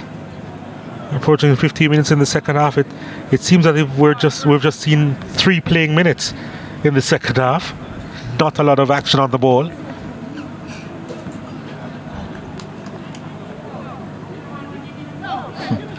There was some discussion as to whether football should be treated like basketball in terms of judging the time. Yeah. And I was never a fan of it. But the argument for it was that there'll be more action, so to speak, for the fans to enjoy if play was stopped and if the clock was stopped. Which of your American friends told you that? Must be an American. Bygrave swinging this one inside, and the whistle goes. It's going to be a free kick to Vere. Was he offside or did he commit a foul? Because I didn't see the assistant's flag go up for offside. I think it was a push. Okay. Yeah, push in the back of Campbell it may have been. Davis seems to have gotten over that ankle knock he took early in the first half, the goalkeeper for Vere. He's even resumed kicking duties. That's a good sign for him. And then he did a limp after he kicked it, so probably not 100% recovered. He's still favouring it.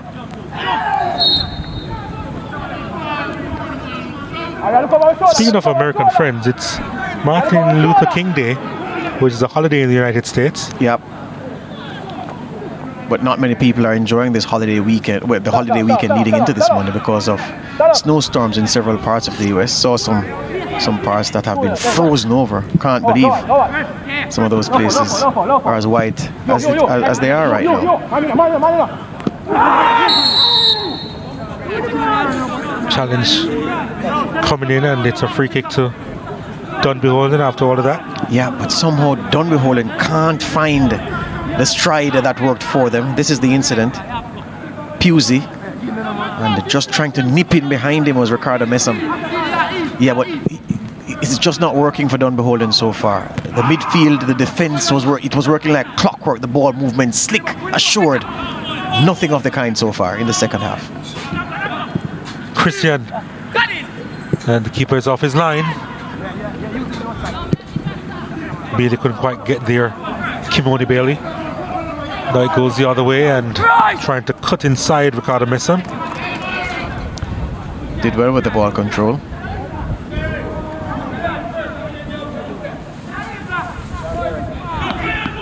Is it fair to say Vere are the dominant team in the second half? Not least because too strong of a their word. Goal. Is it fair to say they've been better than Dunbeholden? Yes, they have in the second half. Okay. So that would make them dominant because there are only 2 teams playing, correct? That would make them better. There you go. Exactly. So if they're better than their opponents... So you can be 51% and be dominant? No. I didn't say that they're dominating the game. I say they're the dominant team. Point taken. All right. Phillips goes to the turf again.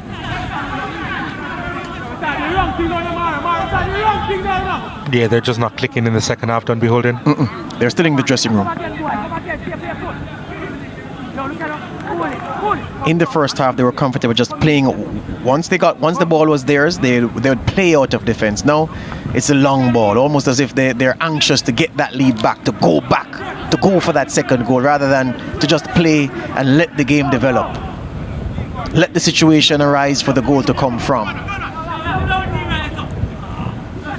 They've given up the ball, and Vere will try and make the transition now into Dunbeholden's half.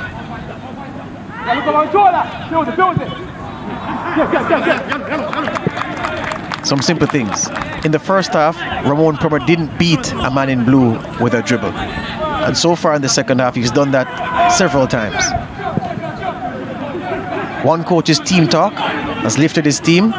Harold Thomas's team talk looking distinctly flat so far based on how his boys have played.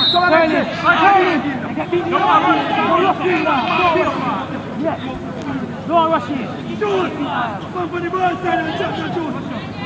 Yo, come up.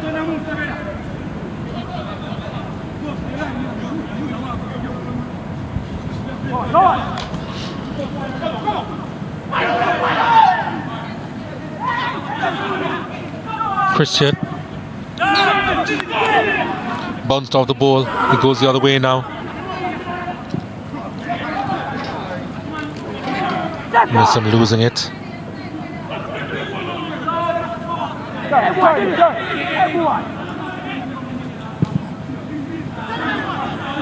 Probably they can make use of this situation now with Murray. Murray attacking the space. Here's Bailey. Bygrave. Pusey's effort is blocked. Lewis there on the far side. Finally making the clearance. Swaby loses his boot. And with that, Vere lost an opportunity. Dunbeholden again. Phillips. McPherson now, Romario McPherson. That's a wonderful delivery, you know.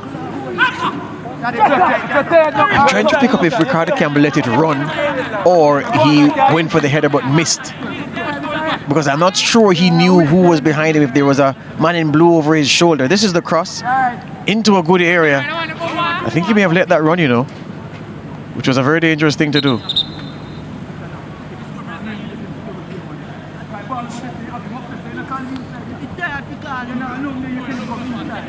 Meanwhile, injury to Messam on this near side. Just eat up more time. The magic spray is on. Here's Donovan Ducky. Yeah, with a face like thunder. I'm sure still seething from what his team gave him in the first half. He doesn't forget. No.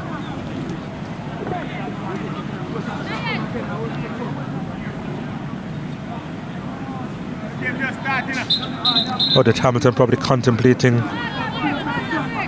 water break, she says. Yeah. So the teams will refresh themselves. That's the official water break for the second half.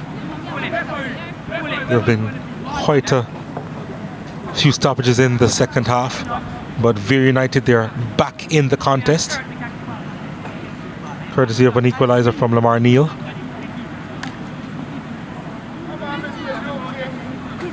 Bygrave, of course, had opened the scoring.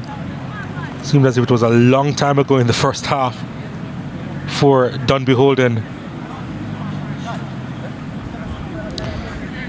Well, it's a strange one. Things that Dunbeholden was doing, well, things that they were doing with regularity in the first half. It's just been a struggle to get it going in this second half. And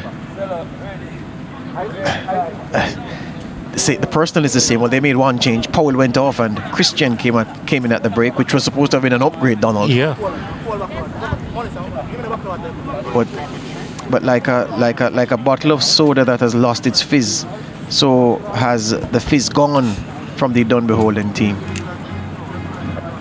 Nobody seems to want the ball, seems to want to get on the ball anymore. McCarthy not dictating the play as he was for the majority of the first half. Harold Thomas needs to get his team playing once again. Need to get this momentum going. 1-1 in unique circumstances, of course, the Premier League being played in because of this COVID-19 pandemic. And of course the thermometry and disinfection machine very much operational for players and officials. And George Davis checked it out.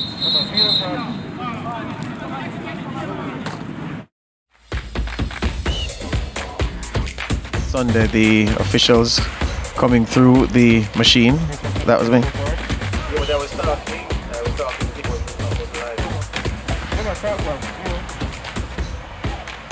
So the Arnett Gardens boys coming through yesterday. You have to do a 360 right there at the front. That's where the mist then does its work to disinfect you. So as it says on the tin, thermometry and disinfection. You encounter the thermometer first at the first point in, extend the palm, read the temperature, then you go for the disinfection, and then you're out. So the authorities, in concert with Connect Services responsible for that machine, making sure that the equipment is here to assist the officials ensure that persons have the right temperature to compete and that they have some disinfection as well.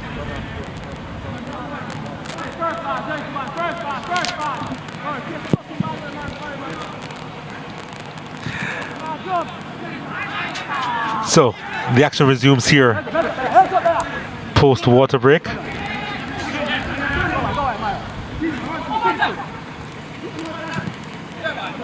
Trying to set Bailey free. Salmon was in the way. Neil with a turn, looking for an outlet.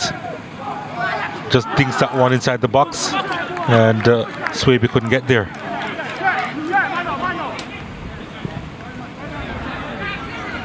Dunbeholden, will they ever find back their rhythm in this second half? Christian plays down for Vere.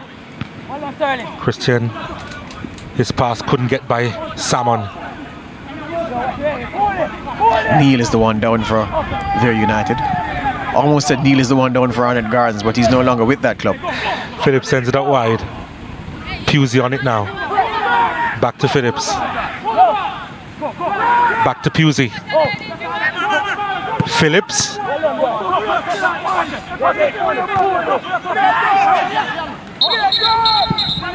The Vere boys very upset that Mount Pleasant, that the Dunbeholden team did not put the ball into touch so Neil could get treatment.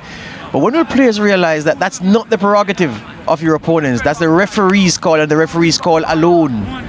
So Kevin Graham especially was very, very upset that Dunbeholden kept playing the ball when Neil had this problem.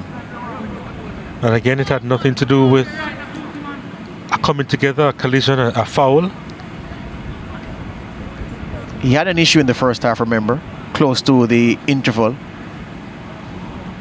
And they brought the stretcher on then. He didn't need to use it and doesn't need to use it this time. That's cramp. When you're walking on your heels like that, Donald, as a former athlete, I can tell you something you would know nothing about.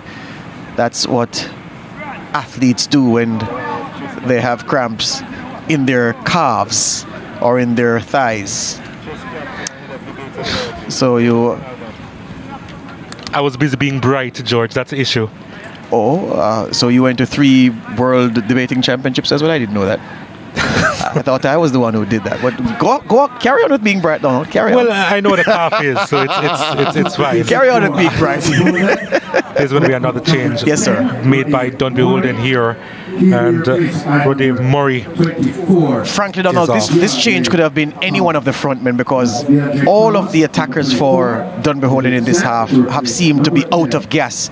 And we did comment in the first half that the question was, could Dunbeholden sustain the pace at which they were playing, because they really played some good football for the first 30-36 minutes of the contest. And we knew it would be a sapping exercise. More on that later. Speaking of pace, here's Christian. Can strike it, decides against it, and then lost his footing. The flag went up for offside. The referee hasn't seen it as yet. And now he's being acknowledged. Odette Hamilton thought it was a foul, but the referee, the assistant indicated to her that no, it was offside. He kicked the turf just as he was setting his feet to take the shot. Nobody did anything to him. Christian just fell. Meanwhile, another Vere man is on the turf, getting rid of the boots. Maybe it's the heat, Donald. Yeah, usually last season we saw a lot of players just watering their boots, although I think he just signaled that he either wants a change of boots or he wants to come off. I know that our producer has some fancy tools in his armory. Well, fancy tools in his toolkit. I wonder if he can tell us how much football we've actually played in the second half, because it's as if we've had more stoppages than actual action. We have. hence the comment in regards to the stopwatch. Yeah, I think he's changing his boots. I think those have run hot. And will he wet these before he puts them on? No, he's just going to slip them on quickly. Probably they were in an ice box somewhere.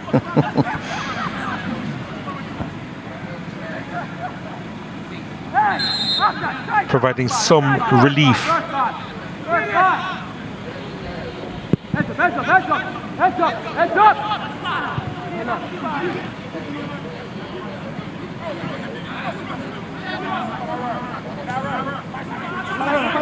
Swaby on the ball. Came off Swaby last. Christian.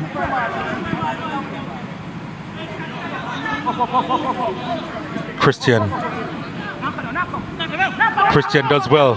Can fire from there, lays it out wide, and this is wonderfully saved by Kaneem Davis. Pusey with the overlapping run.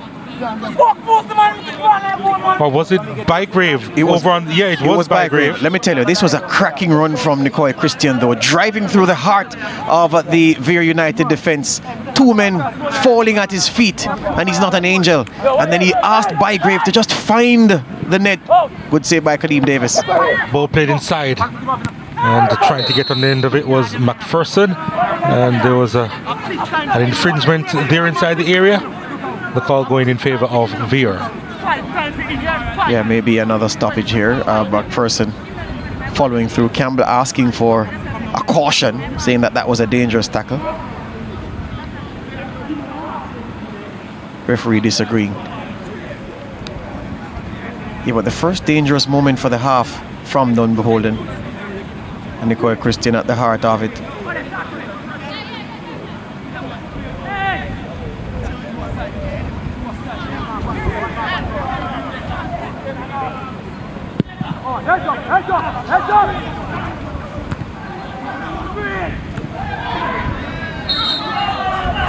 That was a strong challenge coming in from Kevin Graham. Yep. And Dean Andre Thomas knew little about it.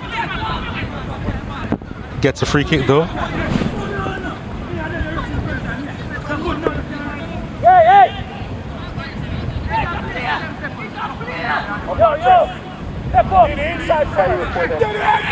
McCarthy. Bygrave. Phillips. Phillips delivering. Oh, a good one! The header by belly of the post. The follow-up is blocked. And Christian trying to play it inside the box once more. And the Vere Technical got away with one. They still have to defend though. It's at the back post and the whistle goes. There was a collision. Again, the free kick goes in favor of Vere United in their own penalty area. Wow.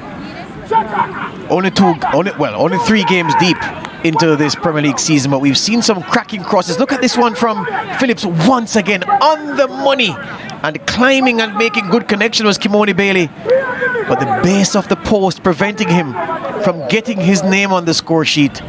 The cross was worth a lot.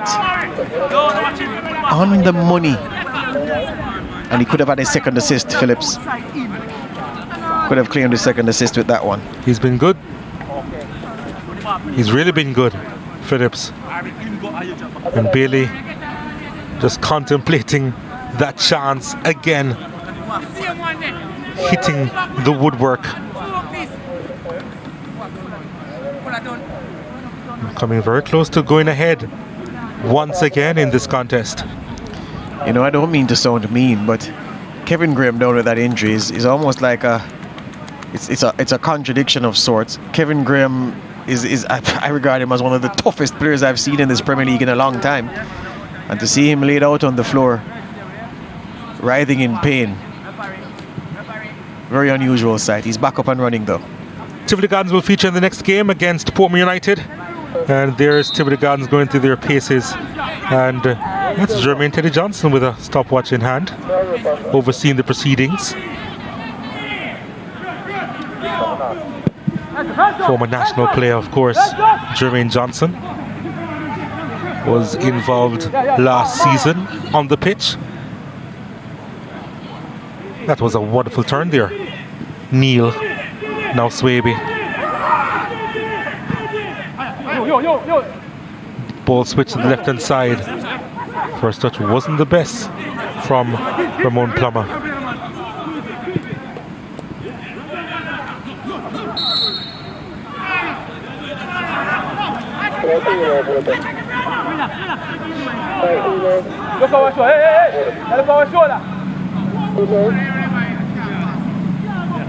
Lewis is the one who's spotting the free kick. His deliveries have been poor though, so far.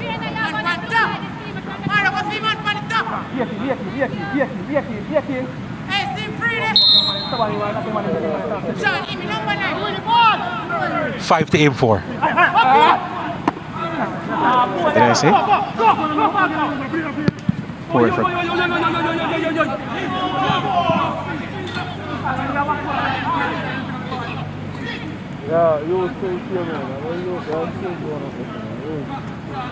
Damien Hyde. Distribution wasn't well done on that occasion. Was looking for the substitute, Dean Andre Thomas.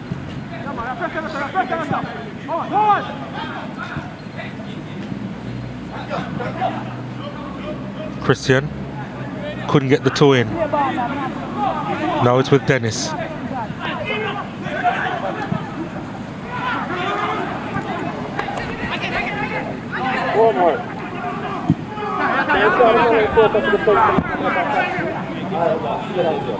Not naturally smooth, Vere, in their transition.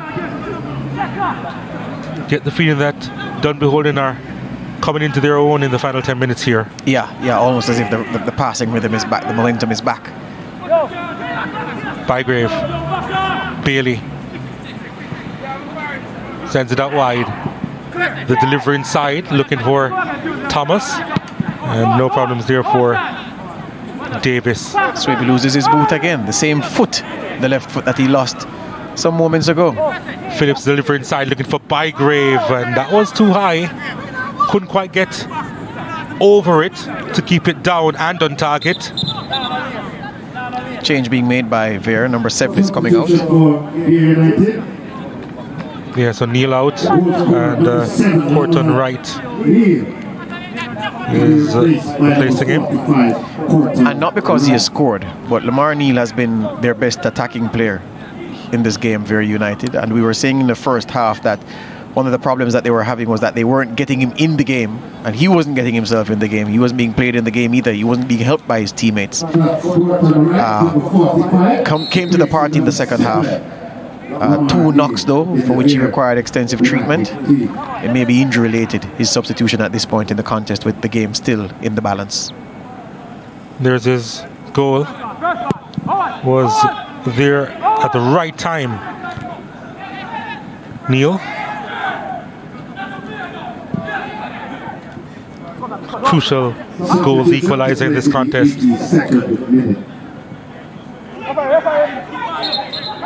Another player is down for Dunbeholden on this occasion. Looks to be Sean Dua.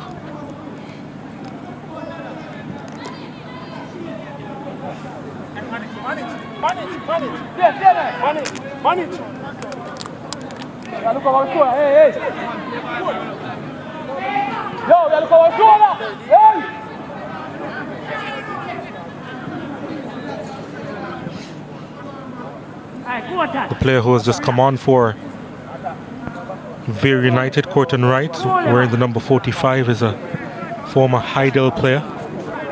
Another one looking to make his transition to the senior level. Yep, Davis is down again, the goalkeeper for Vere. Looks to be the same ankle that caused him problems in that first half. Usually it's a time management tactic, but he really was injured.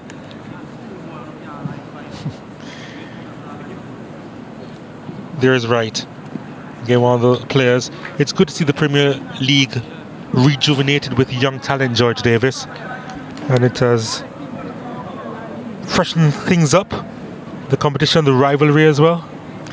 Yeah, I know you're making the point in a generally good sense, and I take it for that, my friend. I hear people say often, though, speak as if that hasn't always been the case, as if the Premier League doesn't depend largely on what comes out of the school system at the end of the year. Right effort is straight to the goalkeeper. No problems there for Hyatt.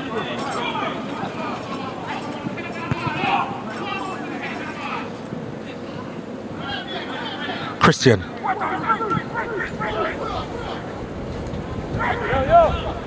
Romario McPherson now.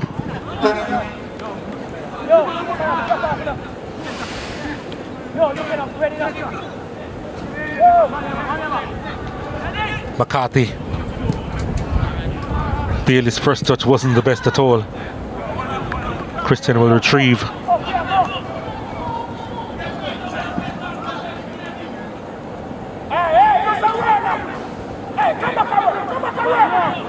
McCarthy with it now.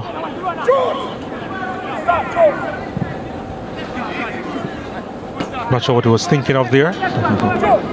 Was trying to hook up with Bygrave, who acknowledged the intent behind the pass, if not the execution.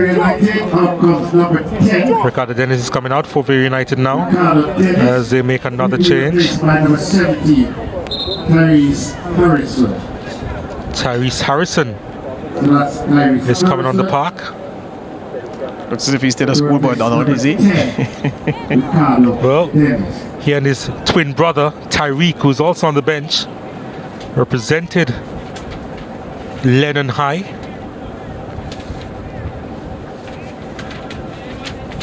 And Dunbeholden set to make another change.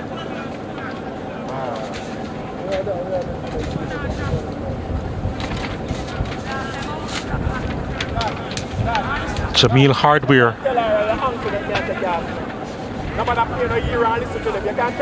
is going to make his way on the park soon.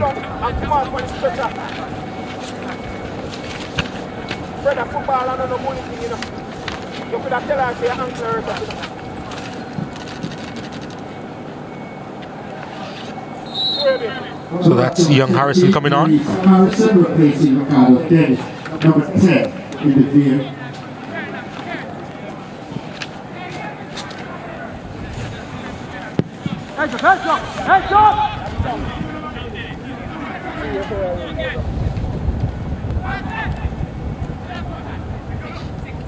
Bailey collects.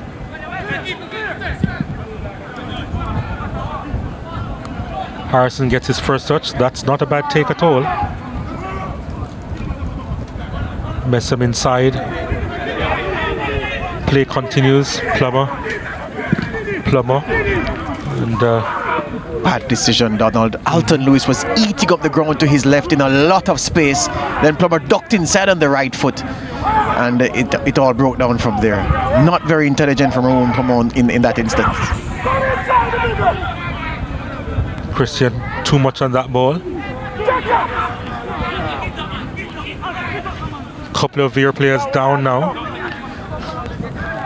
The two I spoke of just now, Lewis and Plummer.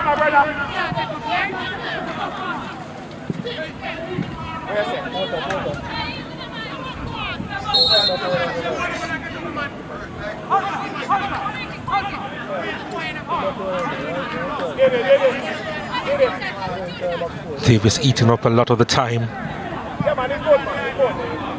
Just now. He's having an argument with Dean Andre Thomas, taking exception with the striker's challenge on him just now for a ball he felt was dead. So Clayton Busey comes off, Jamil Hardware is on. Being replaced by number 5, Jamil Hardware. So that Clayton Busey out. Jamil Hardware, number 5. Wasn't he an outstanding schoolboy football, Jamil Hardware, in his Bridgeport High playing days? Yeah, and really caught the eye at this top level when he played for Boys Town. Didn't quite hit those heights at Arnett Gardens, neither at Mount Pleasant. Swaby. Impossible to knock off the ball, Francois Swaby. Ball punted long. Plummer on it. That's a wonderful ball inside, headed away by Dyer. And oh, that was poor at the end. Yeah. That was Javere Brown. Not sure what he was aiming at. Certainly wasn't the goal. But yeah, very, very good for boys done under Enterprise's guidance. And when he went to the jungle Arnett Gardens, you thought that, better team must play better. It didn't happen. And Mount Pleasant was reduced to some cameo appearances. Didn't quite hit the heights there either.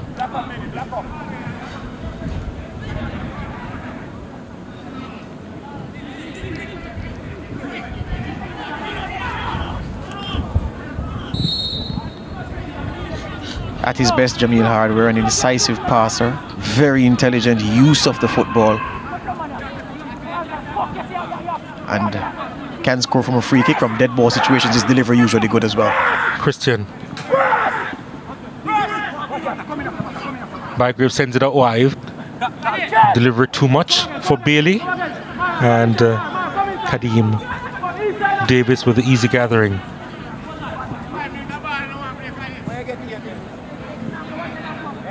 Is that 8 minutes added on time I see over there on the board? Yes, Donald? Just about right for what we... Just for the second half alone, Donald. The number of stoppages we've had in the duration. Hopefully we can see a football game now.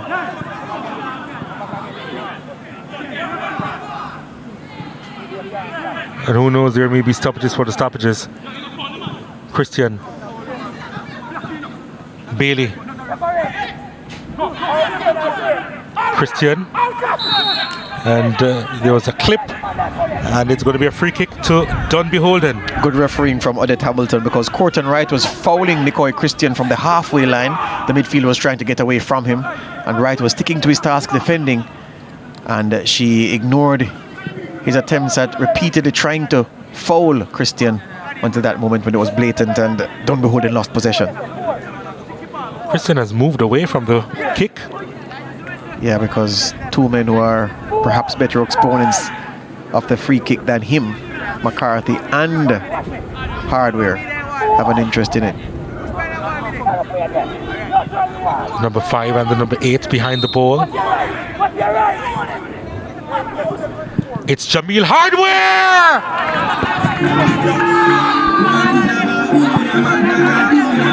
Simply brilliant. Off the bench, the difference maker.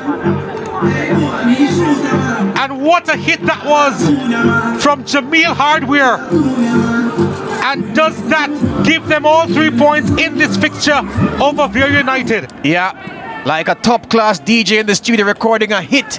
He comes off and comes up with a big hit, smashing this one to the left of the goalkeeper off the bench. I did say that at his best, he's an incisive passer, and he is very good from dead ball situations, especially free kicks. Happy I put that on the table before he came up, and it made me look like a smart fellow, Jamil Hardware. That was good, to say the least. What a hit that was. It really was a wonderful strike. And in stoppage time, Dunbeholden ahead by 2 goals to 1. And the sum total of their display in this game would support them leaving here with 3 points, Dunbeholden, for the quality of what they showed, especially in that first half. Game not done yet, though. There's still enough time for Vere to equalize. Well, if we are to use the example of the Arnett Gardens Cavalier game yesterday, we have a lot of time remaining in this one.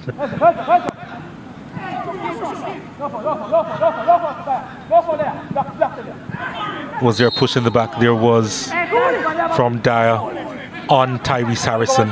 It's almost like a short corner situation for Vere now. See if they load up the box.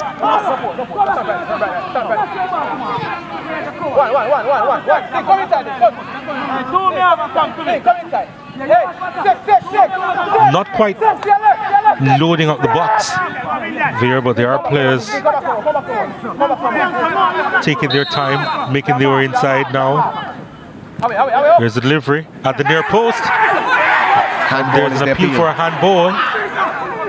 And the Vere players, they don't get their way.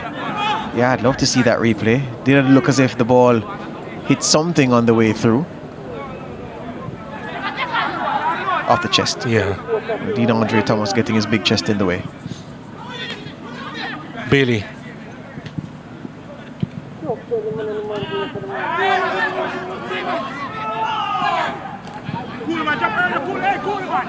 Bailey was convinced it was his throw, and I agree with him.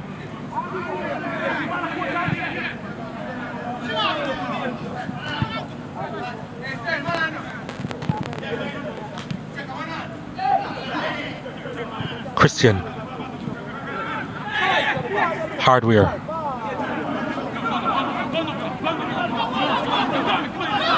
Bygrave. Back to Hardware.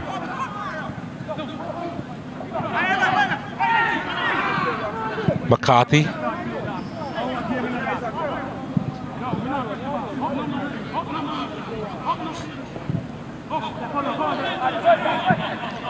Yeah, you must be a good team though, Donald, when you can afford to bring Jamil Hardware and Nicoy Christian off your bench. Indeed. Did he beat the offside trap? No. Flag goes up over on the far side.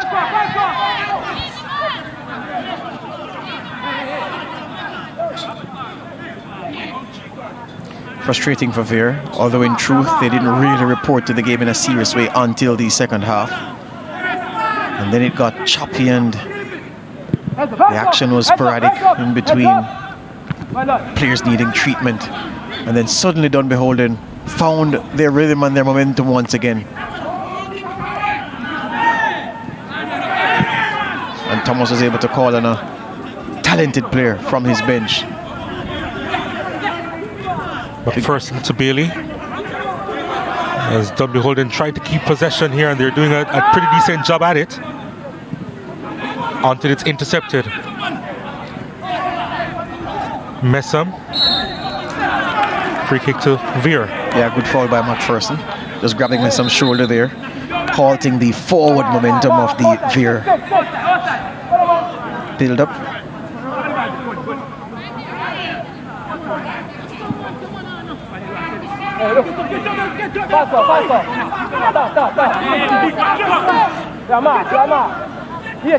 Messam being told by his teammates to get up. Doesn't join the attack, the man wearing number 9 will help to defend. This ball delivered and handled well by the Dunbeholden defense. DeAndre Thomas heading into the box. He has support at the back post. Thomas goes himself! Fingertip save onto the bar and behind. That was close again.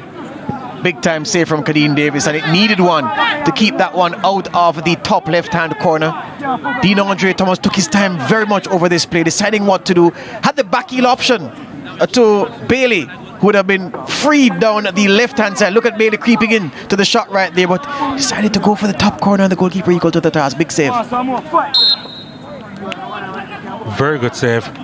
Corner kick to Dunbeholden in the final minute of a time added on for stoppages. And no surprise that they take it short.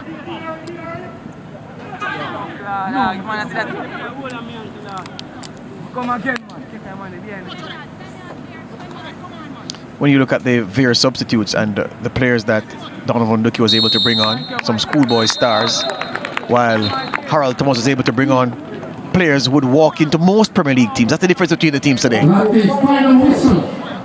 That's the end of the game. And after 90 minutes, Dunbeholden with the 2-1 win. Jamil Hardware coming off the bench and scoring a fabulous free kick, securing all 3 points for Dunbeholden. Bygrave in the 18th minute. Jamil Hardware 90 plus 2 minutes. Replying for Vere United, Amar Neal in the 58th minute. So, final score. Dunbeholden 2, Vere United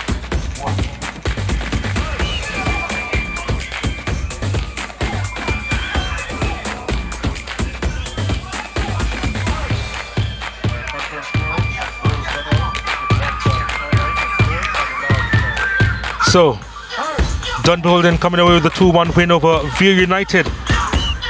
And it was an interesting game for the most part.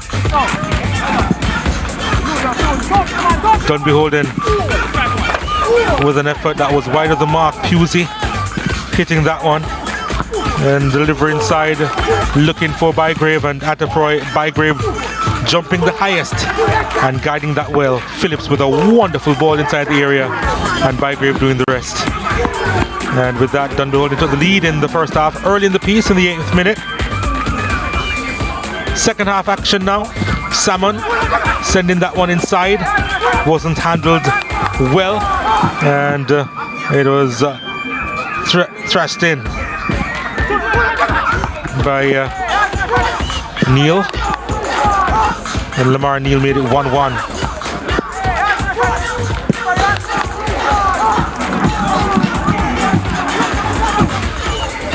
And then in the 90th minute, a wonderful hit by Jamil Hardware, who had just come on as a sub,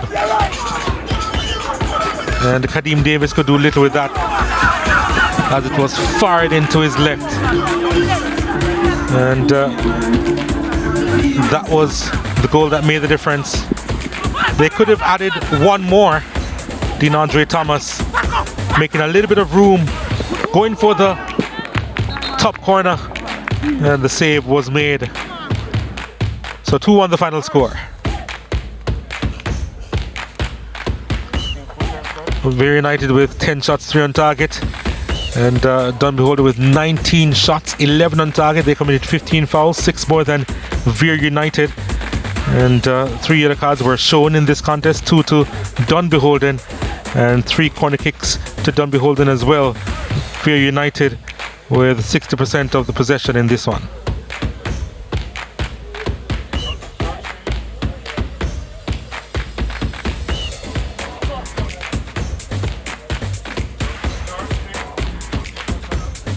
Let's go downstairs now to George Davis. All right, so I'm here with our man of the match. Firstly, tell me about the heat today, this 1 o'clock kickoff. Well, the sun was very hot. We had to put 2 insoles in the boats to keep the cushion. Yeah. But 2 teams out there, we have to just play through it. Yeah, we were impressed with your crossing throughout the game. You had 2 very, very good deliveries. One in the first half that Bygrave put in with a cracking header. Have you been doing work on that in training? Yeah, we have been training very hard on squares and going on the line, but we have to ensure that we put away the goals after those squares. Yeah, you start the season with a victory. Is this a sign that Dunbeholden will be a serious contender for the title this year? Yes, we'll be going very far. All right, well, congratulations and all the best. Thanks a lot. Good. That's our man of the match, Donovan Dukino, the coach of Vere, will walk into the shot just now. Donovan, they are not sponsoring us, so we can take this from you just for the moment. There you go, sir.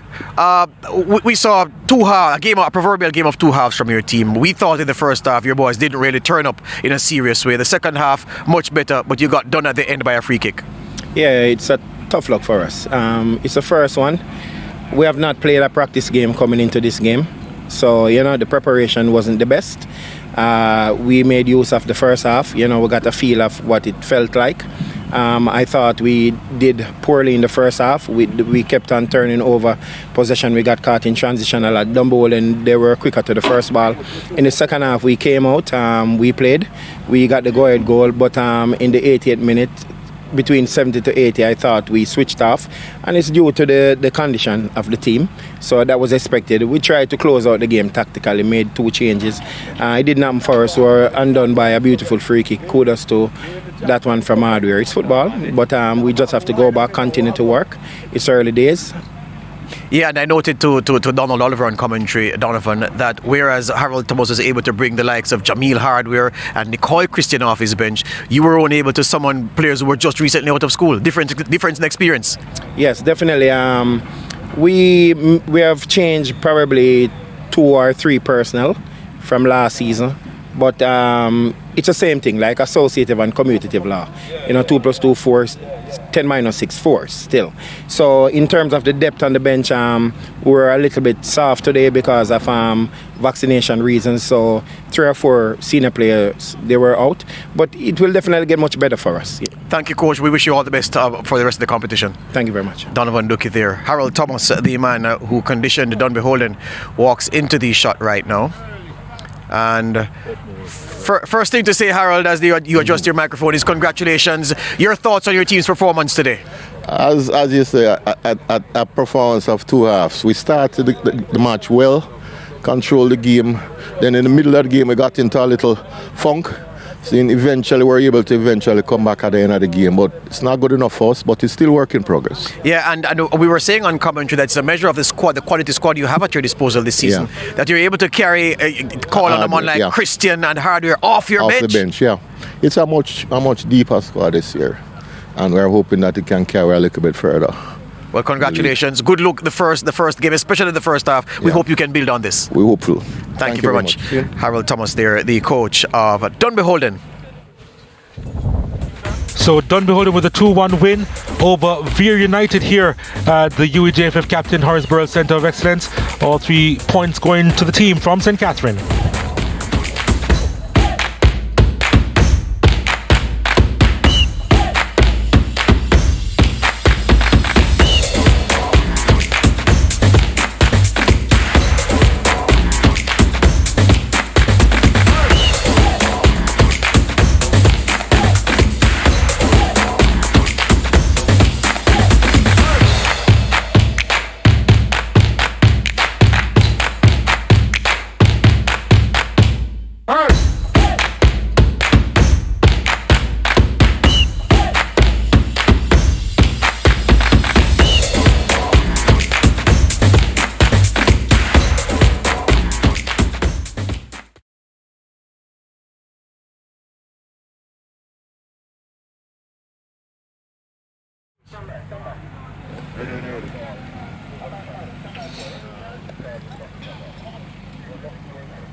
Lenny Hyde, Portmore United, talk to me about your readiness for this campaign in terms of the pre-season work and the tactical work that you've been able to do with the players. Yeah, man, definitely. I think we had a good pre-season. We started fairly early.